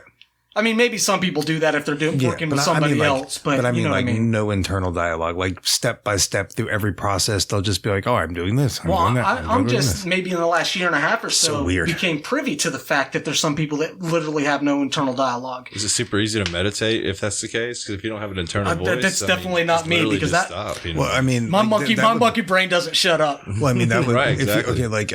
If you were just trying to blank all your thoughts out, then that might make it somewhat easier to meditate. But for me, meditation isn't really like blanking my thoughts out. It's, really paying attention to my thoughts. It's more concentration. Yeah. See, for me, it's acknowledging them and letting them pass. Well, yeah. I mean, for sure. Right. But let them float away. Don't let them stay where they're at. But yeah, it's letting it do it in its own time, not trying to rush the process. That's a form of acceptance. Yeah. You can't shut monkey brain up. So you just accept the fact he's there. You give it something to do. I just follow the breath. That's the only thing I ever do. Well, that's the same thing. There you go. You're giving it something to do. You're like, fucking count my breath, monkey. Count my fucking stupid breath, you stupid monkey. And it's like, okay, I'll do that. Right. Yeah. Breathing in, knowing that you're breathing in. Breathing out, knowing that you're breathing out. Give it a break from telling you you're dying for a while. Yeah, you know what I'm saying? That or like you need to buy something. Like, I could really use a beer right now. Like, shut up, monkey. Breathe. Right. Exactly. Right. Yeah. We should really pay attention to that new mole we found on our leg. You know what I mean? Shut up, monkey. Breathe. Yeah, exactly. Yeah. Exactly. You put that mole there for making me think about cancer, asshole. Well, yeah. In the Satipatthana, it's the Buddhist discourse on the 4 foundations of mindfulness. And within that, the 4 foundations are, the first one is breath and body, right? And then you move from breath and body into feeling tone. So like mindfulness of feelings. And then you move from mindfulness of feelings into mindfulness of mind states, like mental states. And then you move from that into mindfulness of dhammas, which is like basically just the truth, like waking up to the truth. And Joseph Goldstein put it a really interesting way. He called it, rather than like a foundation, it's more like an abiding. So abiding in mindfulness. The action of the breath and body, like being mindful of the breath and body is not necessarily a foundation. It's an action. It's abiding. It's like abiding feelings, abiding mental states. It's acceptance. Yeah. Acceptance of how it is, what it is, and the way that it's going to be. And that's the Dharma. That's abiding the Dharma. Right. Yeah. There's such a horrible, and it's not even I was going to say, it should Western, idea of what karma is, but it's actually, I mean, you even see people, Indians, like shaman looking people, that they don't know what karma is. Right. They look at it like it's a galactic piggy bank storing up all the good and the bad. Yeah. It's like no. Like it's a cosmic, karma literally means action. Right. So karma is the action itself. Now, anything that happens from that action is the karmic fruit of that action. Like you plant a karmic seed by your words and actions. Really, that's the only thing we leave behind. Those are the only things that are permanent because of the way that they ripple out. Is our actions and our words. They go on to create whatever else. Right. Whether that action creates whatever other, it influences other action. Exactly. So that all comes back to your ability of letting that go. Right. Right. Like you don't have to stay attached to that. Right. It doesn't matter that you did it. Yeah. Right? It matters what it is now. Right. Well, it should be of note that in the Satipatthana Sutta that I was talking about, that the Buddha says very clearly, like, this is the one way to the liberation of suffering. Like, that's it. Like, mindfulness. Right. And it's a pretty universal idea, right? Yeah. Like you can go around a long time. Right. You can go through, it doesn't even, they all have little bits of all of it anyway, religion wise or whatever you want to call it. Yeah. Even early Christianity, Judaism, they have Kabbalah, which is I mean, it's basically Hinduism. Right. Right? It's Jewish mysticism. Yeah. A lot of people don't like to talk about or accept. And even within the Jewish community, you're not even allowed to learn that until you're like in your 50s or something like that, until you're almost dead, basically. You know what I mean? And see, that goes back to what we were talking about with like the mystery schools, like this need to hide the information. You know what I mean? Which is all just part of the storyline. Well, they do have a need to, they do have a need to hide it though. That's how they keep fucking control. Right. And that leads us back to conspiracy, right? Basically, which is what it is. Yeah. Right? And that's been going on for a long time, because if you even just look at like the developing storyline of Christianity and how that goes from, you look at early Christians, or you look at like, what were they? The guys with the fish heads and all that. I know what you're talking about. Yeah, I can't Why think. is this slipping out? Oh no, or the guys that wrote like the Dead Sea Scrolls. No. These are all like early Sumerians. Well, no, the Sumerians are even before that. I mean, people fail to, even recognize the Bible is an anthology written over a long period of time. Right. It wasn't like somebody just sat down and wrote the Bible. But, well, I mean, in some ways they did. Well, I mean, like it's an anthology. It's a collection of different works from many different authors. Right. Exactly. Yeah. It was written by men. There's no doubt about that. Yeah, absolutely. And, when you look at the Bible as a whole, as a published piece of work, it's missing a lot. Oh, right? Yeah. Because you have like the Council of Nicaea, right? Which was led by Constantine, which was basically, we're going to take over Christianity and we're going to mold it. Well, I mean, just look, what version of the Bible do you have? If you had do you have a Bible at the house? Right. Well, I mean, I think I don't, obviously, well, not obviously, but I don't. I think that would be an obvious statement. But, I mean, even just for reference. No, I don't. I can look that stuff up online if I need it. And I don't want that in my house. No, I don't need it. I mean, I don't read very much. Oh, man. I'll be the first to admit that. I know that's not good, but I don't read a lot. But, got to get on that. One of the things, I almost forgot where I was going with this. We were talking about the Bible. And we were talking about the Council of Nicaea. Oh, that's right. So, well, I mean, what the point I was getting to, hold your thought on that is it's the King James version of the Bible. So, that's where I was going. Most people, their answer is going to be the King James version, right? Which is like the most popular publication. So here's all the stuff that King James was like, yeah, we could put that in there. Mm-hmm. Everything else is like, nah. So there's huge sections of the text that are just altered, changed, or missing altogether. Right. Yeah. And then, like I said, whole books. Yeah. Right? Like was it the book of, what's his name? The one that went to heaven. The one that was in the Dead Sea Scrolls, the most popular one. I know what you're talking about. Enoch, the book of Enoch. Yeah. Which is very esoteric. Rampant with aliens and all kinds of other shit, dude. You know what I'm saying? Like, it's rampant with that stuff. So, of course, they're not going to let that in. Right? Yeah. But at the same time, I don't see this as a problem necessarily. It was written into the sands of time. You know what I'm saying? It's part of the mission. It's the storyline that Source created to create what it was he needed to get out of it, what he's going to get out of it, what we're going to get out of it. I don't want to give it a sex, but you understand it's hard to. Right. I still come from the roots of Christianity, right? So, there's still parts of that are fucking grapple hooked into my soul. Well, I mean, understandably so, It's hard to escape that stuff. It is hard to. It is hard. One of the things I worked on first was the getting rid of the whole fear of retribution, or the fear of this. It wasn't hard, but this whole idea that somebody would worship a god that can be jealous or vengeful, right? Or, that just seems so absurd to me. Yeah. You're talking about an omnipotent entity that can do, see, create whatever it wants. Right. But it's fucking jealous because you have a fucking action figure in your living room. Yeah. What kind of shit is that? Yeah. How could you buy that up to a certain age? Right. You know what I mean? Like, it makes me wonder, is it really like this social conditioning, this indoctrination into theology, or is it really just people finding something to cling to escape truth? It's a fine question. I think what is it? You know what I'm saying? I don't think any of us are dumb enough to fall for that unless we needed it as an excuse to run from something. And it does good for a lot of people. It does good for a ton of people. But mixed into that is a lot of bad shit. Right. Right? There's a lot of greed. There's a lot of fucking deviant activity. I mean, religion is a nasty business. I mean, life is a nasty business. Right. Religion is just a reflection of life. And that's my point. It becomes just something else for people to cling to so they don't have to look at the truth. And this includes the whole Council of Nicaea. Things are changed. Information is hid from us. And if we're using that as an excuse to why we're not at the developed stage of spirituality that we wish we were at, we're using that as a fucking crutch too.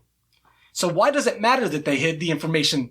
They're hiding information that we already know and just won't admit that it's true.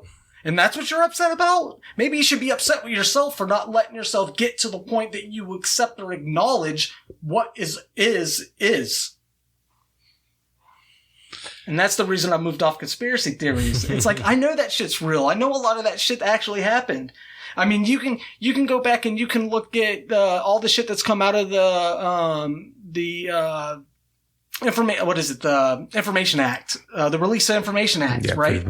Freedom of information. Freedom of information. Yeah. All the shit that's been released, people were called kooks for fucking saying this stuff was true. Oh yeah. And there's still people like, God bless him, Brandon, that acts like these people are fucking tinfoil hat wearers. No. In 50, 60 years, you're gonna find out all this shit was true. And you're gonna act to your grandchildren like, yeah, I believed it the whole time. Cause that's what they do. You know what I mean? They're going to act like they were on the good side of history. That's what humanity does. Yeah, that's all. History is written by the winners. It's all part of the golden rule. He with the gold makes the rules, right? Yep. They're going to jump sides. Most people aren't going to notice, and they're going to be very outspoken and stubborn old manish about it when they were fucking traitors to their own kind throughout the whole thing. That's all in our heads too. There is no sides. No. There is no good art, bad art. There is no sad art. Right? There's just only this fucking sloppy perception of mankind that likes to collectively turn things into shit. Well, to enhance the storyline. It's like, you ever heard of the forms? It's like, I think it was Plato. Forums. No, the forms. Like there's the realm of the forms. It's like, okay, you can imagine a circle, right? But show me a perfect circle anywhere on the earth, Mm-hmm.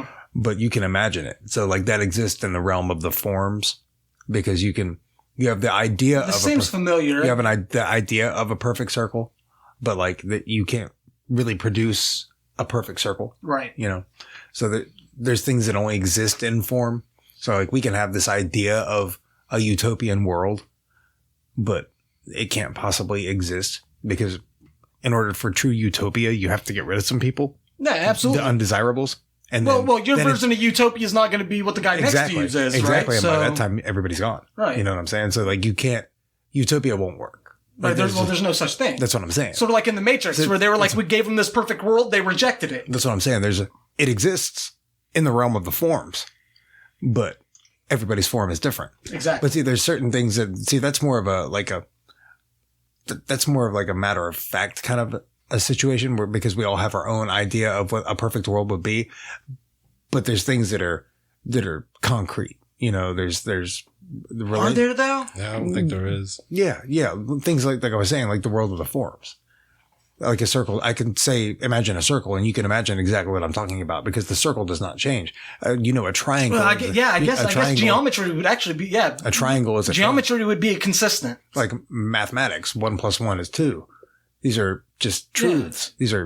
These are mathematical truths. And there's things that exist in that world of the forms that can only exist in that world of the forms. But I can tell you, think of a triangle and you know exactly what I'm talking about. Like, if I said, think of a perfect world, it's going to be different for you than it is for me. Can you think of anything outside of geometry where that would be the case? Because everything else is subject to perception, right? Like color.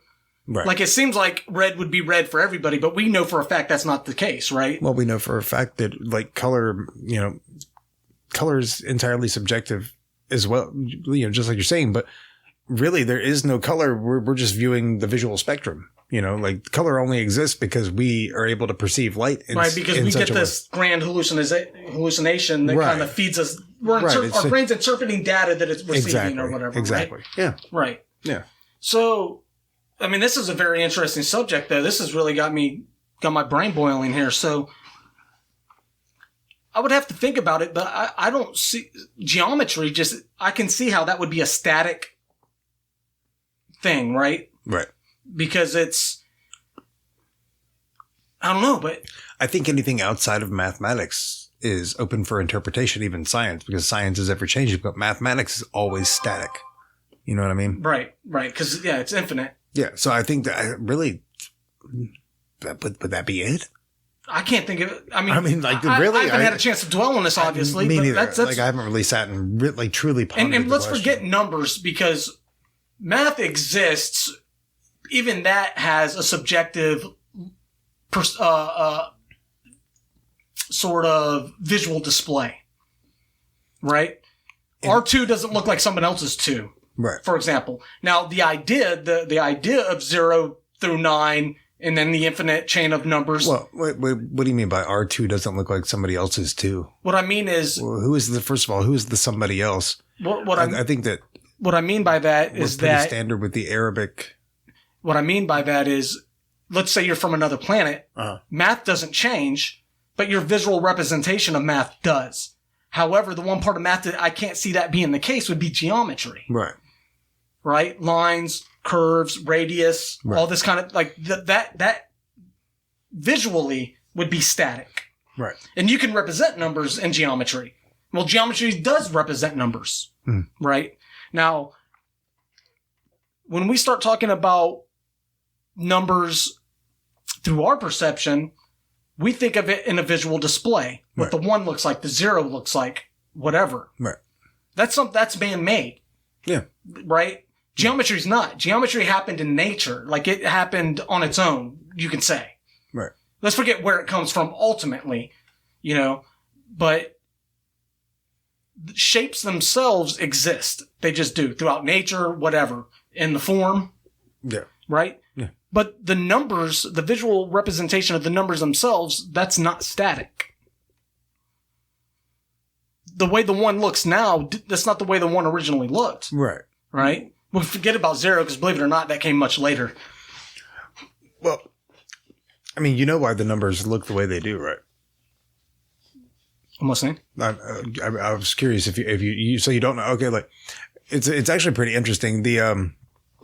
I'd have to grab a piece of paper and show you, but it's pretty fascinating. Like, so it's the number of points on the actual digit itself. So if you look at a 1, it has 1 point at the top of it. Boom. If you look at a 2, it has boom, boom, 2 points. Okay. So like a 3, boom, boom, 3. See what I'm saying? Like that's interesting. Each angle. So it's right. So you can picture that through like digital numbers or whatever, right? Well, because they're basically hashes or straight lines that can represent all the numbers. Right. Well, it's the number of angles in the number itself. So like 4 has 4 angles in it. It's the number of right angles. So I mean, like they're a little. But can that be done? Could that be done conceptually different? I mean, yeah, and still have the same meaning. I'm sure you could. Therefore, that's not a that's not a static visual representation. No, I mean, and I agree with you. There is no. Yeah, once we go from culture to culture, and that's why I specifically want to focus on geometry and not numbers themselves, because that's the visual representation of numbers can be changed. Well, I think that's the only thing that could be a true relation of ideas. Well, I mean, there's got to be other stuff, right? What else could there be? This is a wonderful philosophical question that has got me really thinking now. You gonna look this up? I am gonna look at it and see if there's anything else that could be determined as a relation of ideas. Can you think of anything, Josh? No, I've had this idea about emotional geometry, like the geometry of emotions. If you could use like semantics, you're familiar with semantics? Yeah. If you could use that like with any of your recording, but there's got to be a way to map out like whatever vibrations it is you're producing during like conversations and find some way to for sure. Shit out. For sure, there's thing like a sunrise. I can say a sunrise, right? No. Yeah, but you know what a sunrise is. Yeah, but we're not all going to picture it the same. We don't have to picture it the same. All we're talking about is what is it? Like, it doesn't matter about a visual representation. We're talking about a relation of the idea, not the visual representation. Maybe I'm going too deep with it. I think you're going too shallow with it and looking at it on the surface as a visual representation rather than what it is, which is a relation of the idea itself. You can have an idea of a sunrise. You can have an idea of a shoe. So, but how about the fact that you can isolate somebody and they don't, like, some people don't have shoes, but you can isolate somebody and they could never see what a sunrise looks like, and they certainly wouldn't imagine what it looks like. Well, they wouldn't know what a triangle looks like either. That's not necessarily true, because those shapes will pop up naturally throughout their environment. But without exposure to other people relating that is a triangle, they're not going to have any way to actually describe it to you. So if I said, they may not know what I said, they may, but see, the name itself that we give is also subjective. That's true. Right? Yeah. But the shape itself is going to exist. Right. But just like the sunrise will exist. Now, someone might say, "Oh, I've seen that before." What do you call it? A triangle or a circle or even a sphere? You could even go 3D with it. Man, somebody got deep on this. Is that what they're talking about? I don't have time to read all this. No. I've got better things to do. Yeah, I'm going to look into that because I can't. As of right now, I can't imagine. But going back to what Josh was just talking about, geometry. As far as in relation to vibration or emotional state, basically, right? Whatever you're vibrating at is kind of what you're getting at. Basically, like, is there a shape that represents sadness? I think there's a shape that can represent, like, individual sadness. Right. See, but that's subjective, too, because now we're talking about... I think if you data chunk it, though, like, if you get stuff like that and have actual, like, physical representations of vibrations in order to, like, data chunk which they've done. Like that. They've done that with, like the, what do you call that? Where they use, like, low tones to have the sand make certain shapes and stuff like that. That's a sematics, essentially. And then the water drop test, right? Where they have the water and they cuss at it and call it bad names. And then it creates certain kind of shapes. That was did you watch that movie? Rad. The Shape of Water? That I can't remember the doctor's name. He's like Chinese or Japanese or something. I don't think it was The Shape of Water. I think there was something else.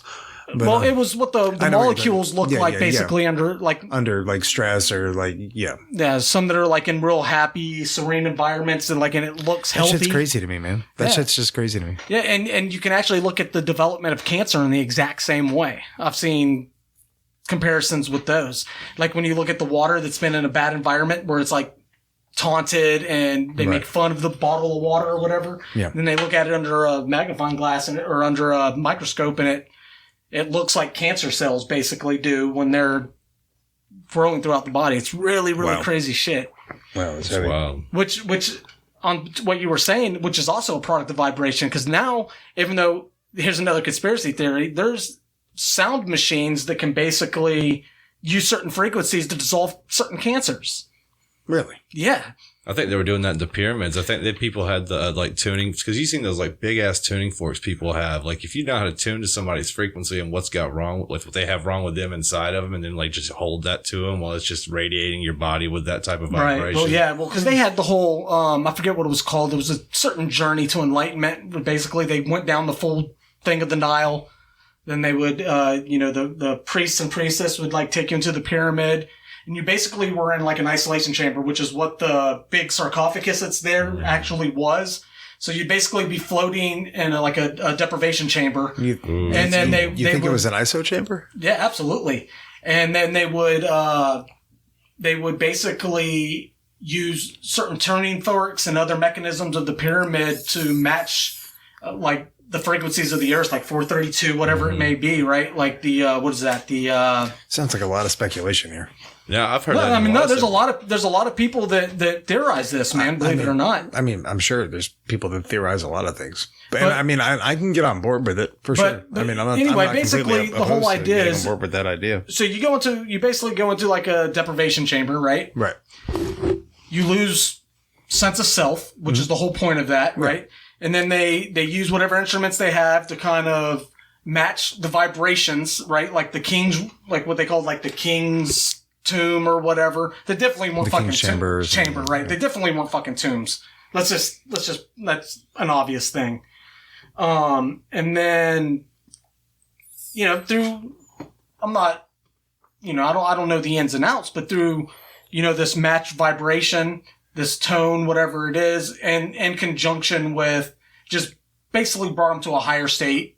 Right. Okay. Right. I mean, that makes sense. High enough, like, that it would basically almost enlighten them. It would, like, it was that huge of, they figured that out. And fix their bodies and shit like that, too. That's what speculated. Well, yeah. There's a two totally different things. that would be that psychosomatic response. Well, a lot of people believe that they were healing chambers, and some people believe they were just, that they were, like, power generators. Yeah, I've heard that, too. That basically 0 point energy, right? Mm-hmm. There's enough energy in the space of your pinky nail to power the whole planet for years. You know what I'm saying? That's how much energy is around us. Yeah. All the time. 0 point, right? Basically void. 0 point energy. Right. Which is another conspiracy theory because it's believed that the government has access to this stuff, yet they can't bring it out because then it gets rid of oil, gets rid of, all these other things. And the world still runs on the petrodollar. Oh, yeah, for sure. You know what I'm saying? So it's, I mean, you can go anywhere with that, but it's sort of the same idea that you had. The only problem is, specifically with the shapes and what it represents to you emotionally. I mean, it's a super subjective thing. I don't know if any of you have ever done this. Have you ever looked at numbers and kind of decided which ones were feminine and which ones were masculine? That's like, interesting. what's a boy number? What's a girl number? No. I kind of do that intuitively, and now I can look at numbers. Like, for example, 1 is definitely male, 3 female, 3's 9 female for sure. 0, I'm not really sure, but I had this all figured out at one point, man. Like 5 is definitely a masculine number. 0's non-binary. It may be. Like I said, I think that was born out of necessity. Is that weird? But necessity? You never thought about that though? No. I've never even looked this up, but it just hit my mind that I used to do that. We assign gender to I numbers. assign gender to numbers. We probably assign gender to pretty much anything. We just never really think about right. it. That's all part of duality, right? Right. That's all part of the polarization. Yeah. Right. I mean, that's, that's, do it, dude. It's conditioning. Just man. one day, not now, obviously, but just look at. I mean, no, I get exactly what you're saying. Like 9 looks like a chick to me. I don't know why. 5, 2, those 5 and 2 definitely fucking masculine. 4's masculine. 3's feminine. Is it the hard angles in the 5 and the 2 that make it? I've never looked at it. I've never 7, 6 is definitely a chick. What about 8's 4? a chick. 8's 4's masculine. Yeah. Okay. So it is the angles. It's anything with a hard angle. Anything that's rounded. Oh, maybe yeah. Well, no, bro, because the 2's got a rounded top. Yeah, but it still ends at a point. If you were to draw it out like the way it was originally drawn out, like a Z. Right. Yeah. Cursive too. See what I'm saying? So even like the 3, take away the rounded points. Oh, on you're it. right. Absolutely. That's what it is. It's the softer tone or the softer look of the number represents the feminine. Ah, you're right. That's what it is. That's awesome, man. Yeah. That's why cracking the code, man. Cracking the code. 3 could probably go either way, but 3's definitely feminine to me. Now if it was drawn the way it was initially drawn, I think you would say the opposite because originally it wasn't rounded. It was jagged. Right. You know what I'm saying? Right. Well, in which case, to take away all the even the 8s and the 6s and those they weren't round initially. They were angles. That's what I'm saying. You look at the number of right angles. Right. So even if you look at the number digitally, where it's all based on lines, right? Like a clock, like a digital clock. Right. You're still, even though they're all straight lines, you're still probably, you're envisioning them, the curve that you're used to seeing in them. I guess maybe. Yeah, right? because, exactly. But you're conditioned to see it that way, right? You know what it represents. Yeah. To if I can find it.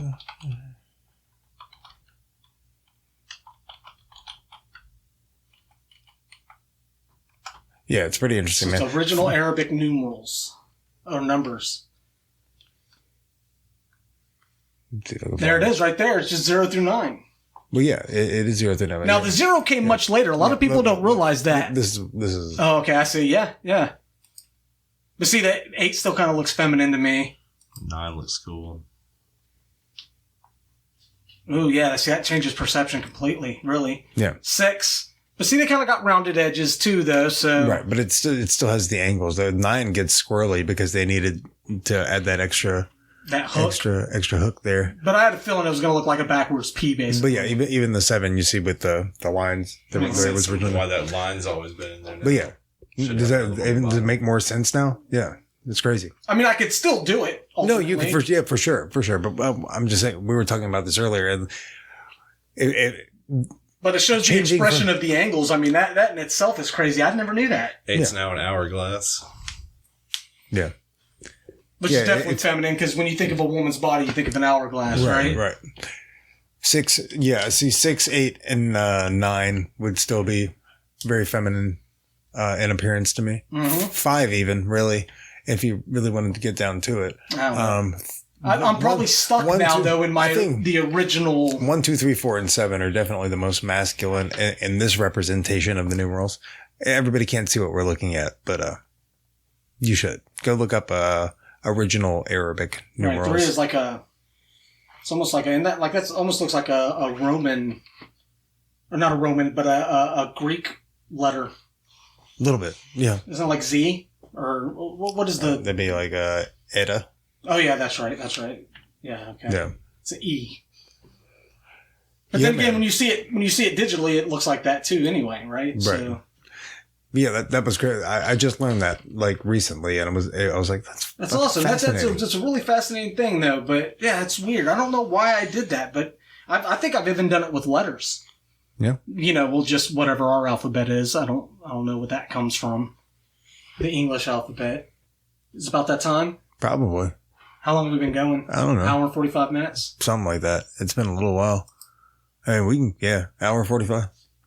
It's not terrible. No. It's up to you, man. We can end it. I mean, yeah, let's do it.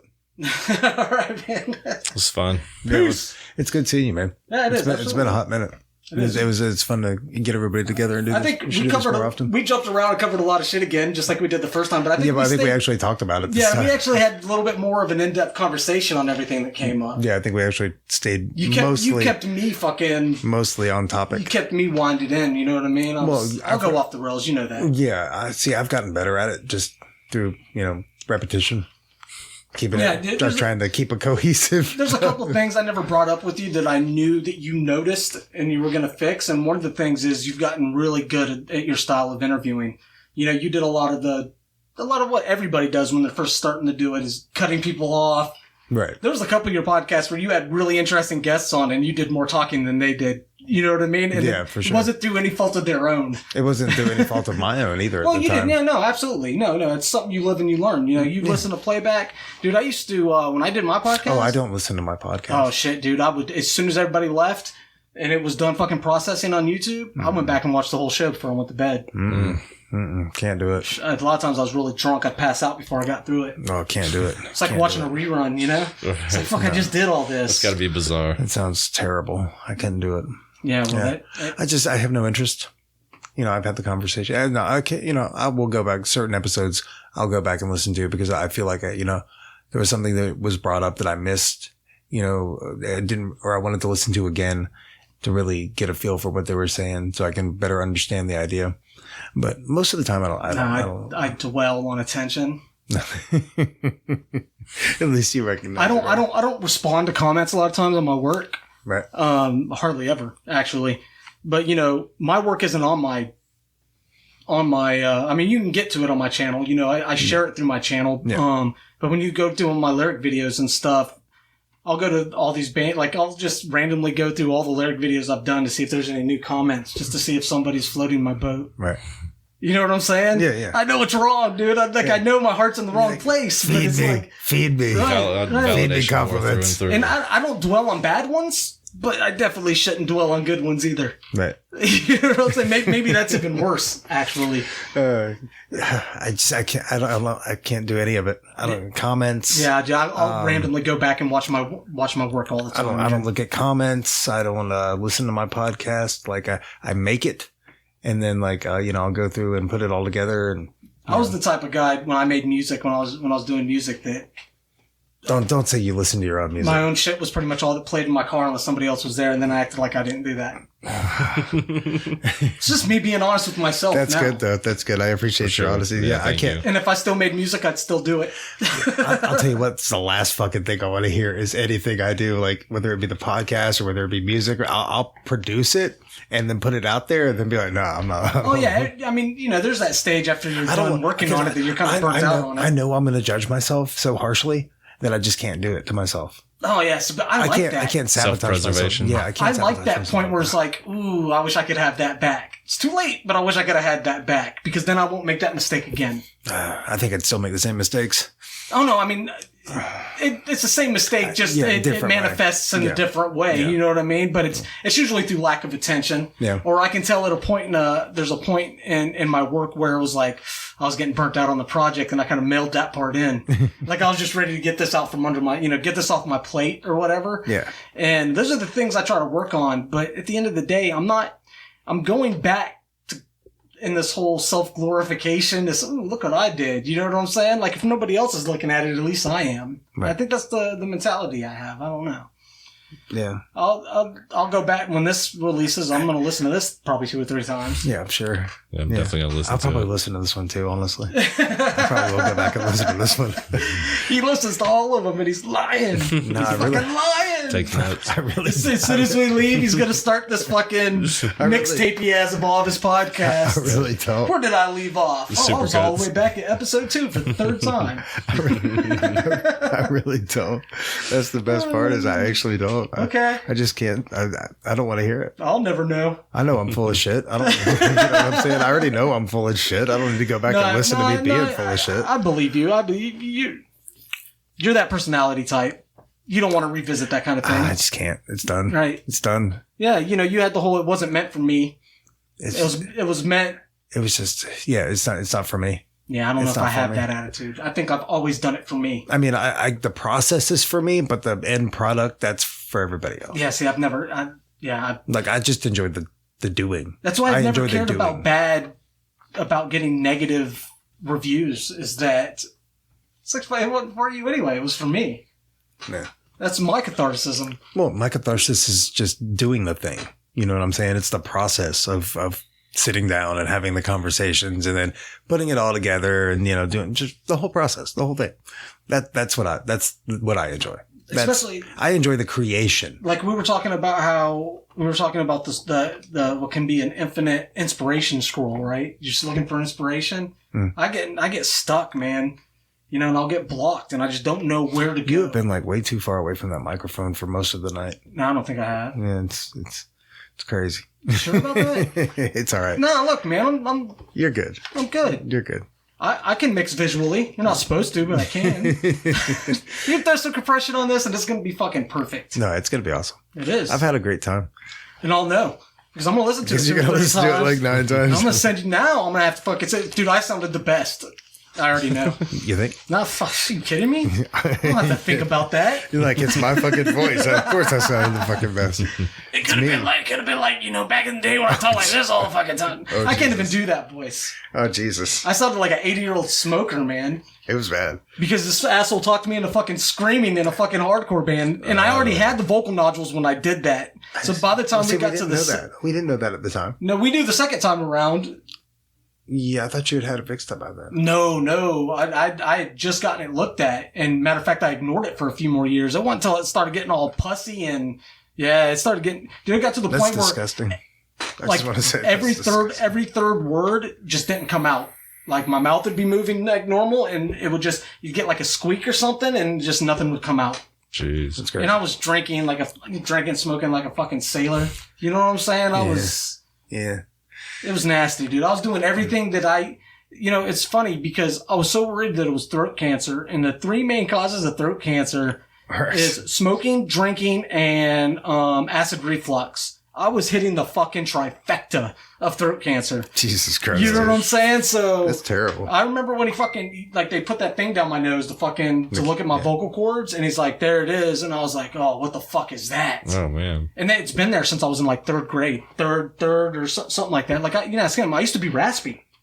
Like, it wasn't like a sick raspy. I was just a really raspy guy. And then naturally sounding. And then as I got older, it became like a 80-year-old smoker. And after screaming in a band? Oh, yeah. Couple rounds of that. And I rapped. I mean, that did all that stuff. That just exacerbated things, you know? Yeah, I can imagine. Oh, yeah. Yeah. Yeah, because I had a totally different tone and everything. Like, we had to work on what my sound was going to be the second time around. Right. Yeah, we had to, And it just didn't work. I mean, there was a lot of things that didn't work. Most of it didn't work. We were trying to bring back what we had, which was fucking impossible. And dude, that sucks too because that was some good stuff. Yeah, it's just the circumstances. It was just personalities. We were babies, man. Personalities clashing. We were what 1 or 2 years out of high school at that. We were early 20s. 18 when we first got the band together. 18. Oh, we were still in school actually when we got the band together. Well, I was still at Adult High. 18. Fuck, man, we were babies. 18. Man, this is when Brandon wasn't a dick. Brandon, I love Brandon. Oh, me too. I love him to death. He's just gotten fucking really angsty in his old age. You know he's just fucking with people, right? Oh, you talking about? Oh, he's always been like that anyway. You know he's just trolling people. Like all that is just. I don't know. He doesn't believe. No, there's other things. There's depth. There's nuance. No, I'm not saying. There's nuance there. I'm not saying that there's not depth in the fact that he's trolling the shit out of people. I'm saying that that's what he's doing, but there's depth in that. No, most of it is, but there's other things that he's matter of fact about that are matter of really sad perception. It's okay. I love him anyway. No, I love him to death. I think me and Brandon, the only person in the band that I would go through stages and not getting along with was you. You know what I mean? But we had an understanding that we were both dicks and that's just the way that it was always going to be. Which is a really shitty way to be towards people. You know what I'm saying? Like, well, I think we both. We rejoiced in each other's assholeness is what we did. We celebrated it. It worked. We pushed each other to be that way. It worked. That's why we couldn't hang out very often in public, because if we did, we would be in fights all the fucking time. Yeah. It worked. Instead, I picked another friend to do that with. That's good. Yeah, we're definitely not those people. No, it's good. You know? It's good. And I'm a bit disappointed that maybe Brandon's still the same guy, but this online he's not persona. I'm telling you, there's nuance to the behavior, right? Yeah, I'm sure. There's nuance to all behavior. You know what I mean? Yeah, no, I get what you're saying. It's not just a matter of Brandon fucking with people. Like, there's a whole change in his ideology. Well, yeah. I mean, I guess there is for all of us. I was about to say, I think all of us have changed. Cause I can't speak for Josh because I haven't. You don't need growth, wisdom, or anything. You're going to change. Just time itself will do that. Yeah. Right. Exactly. Yeah. That's the only consistent thing you've got. That's it. Change is the only sure thing. I bet you heard that on the mic. I bet I did. Was I close enough that time? Yeah. I think you got in there. All right, man. This was fun. Yeah, it was good. Yeah, good stuff. I know we didn't cover a lot of the art stuff, but that led us kind of... For sure. It led us down paths that kind of was discovering the content, right? We were a little all over the place, but I think I think we had some more focus this time. What we need to do is we need to sit down and just have like a web meeting type of thing one time where we can put up pictures and discuss and have, people I'm trying to move into in and kind of what do you get out of it, that type of thing. I want to move into doing video with it, here eventually. But it's one of those things that I'll get to when I get to it. Yeah. So. You're going to need probably to update the... Oh, yeah. No, that's coming very soon. But, yeah. I just got a new laptop for doing 3D. I'm getting into doing, like, Unreal Engine shit. Like, game engine like, just for the graphics side of it. Right. And I bought a new laptop. It's pretty much the best money can buy for doing 3D art and shit like that. And I've had it for a year and still haven't switched over to using it. Because all the shit that's involved. Changing computers is like fucking moving. It's like moving. Yeah. Yeah, it is. I'd rather shoot myself in the foot. It's uncomfortable. It's super uncomfortable. That's why I've never owned a truck. But I think I kind of always wanted one. It would have been convenient to have a truck. But I don't want people to ask me to help them move. All the time. Fuck that. It'll happen. Yeah, it happened to me all the time. I get asked sometimes, even without a truck. And it's like, no. I still get asked all the time just because I'm big. Yeah, fuck that. They move it's couch. Even worse for you. The end game sucks for you. Yeah. I just don't have a lot of friends, so. Oh. Let's not act like friends are really a huge beneficial part of our lives. Oh, but they are. Real friends are. Yeah. Yeah. You know what I'm saying? And unfortunately, I've got a few of those, so I think I'm doing all right. Yeah. Nah, I've got my little handful of friends, my little collective.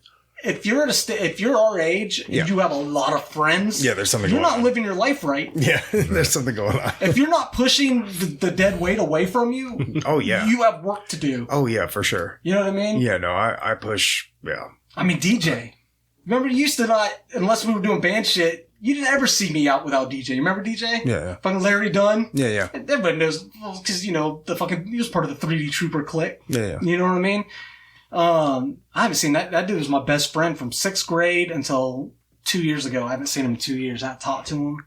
Damn. Nothing. You know what I mean? Yeah. And I don't feel bad about it. Yeah, it happens. You know? Every now and then I miss, every now and then I catch myself dwelling on the past, which I know is something I have to correct, right? Right. And in those times, it's like, fuck, I miss doing certain things, I miss certain parts of our relationship. Yeah. But at the end of the day, if it was what I needed, it would be here. Right. So I don't dwell on what I don't have. You know what I mean? Yeah. I'm really like money trouble. Well, none of that means anything to me anymore. Yeah. It's going to happen the way that's going to happen. There's not really much that I can do about that. Yeah, and all the anxiety in the world isn't going to stop things from happening the way they happen. No, they're just going to make me more incapable of... Well, what is it in that? Because you're not really directing. Right. That's an illusion, too. The fact that you're directing or going somewhere, that's an illusion. Yeah. Well, I'm going to illusion us out of this podcast. Yeah, that's an illusion, too, that you're going to stop this podcast. Thanks again to Josh and Kenny for being on the show. If you want to get in touch with them, I will have links to do so in the liner notes of the episode. If you enjoyed the show, please remember to rate, review, and subscribe. And thank you for listening. I really do appreciate it. You guys are the reason I keep doing this. This has been Dharma Junkie. I'm Justin. Namaste.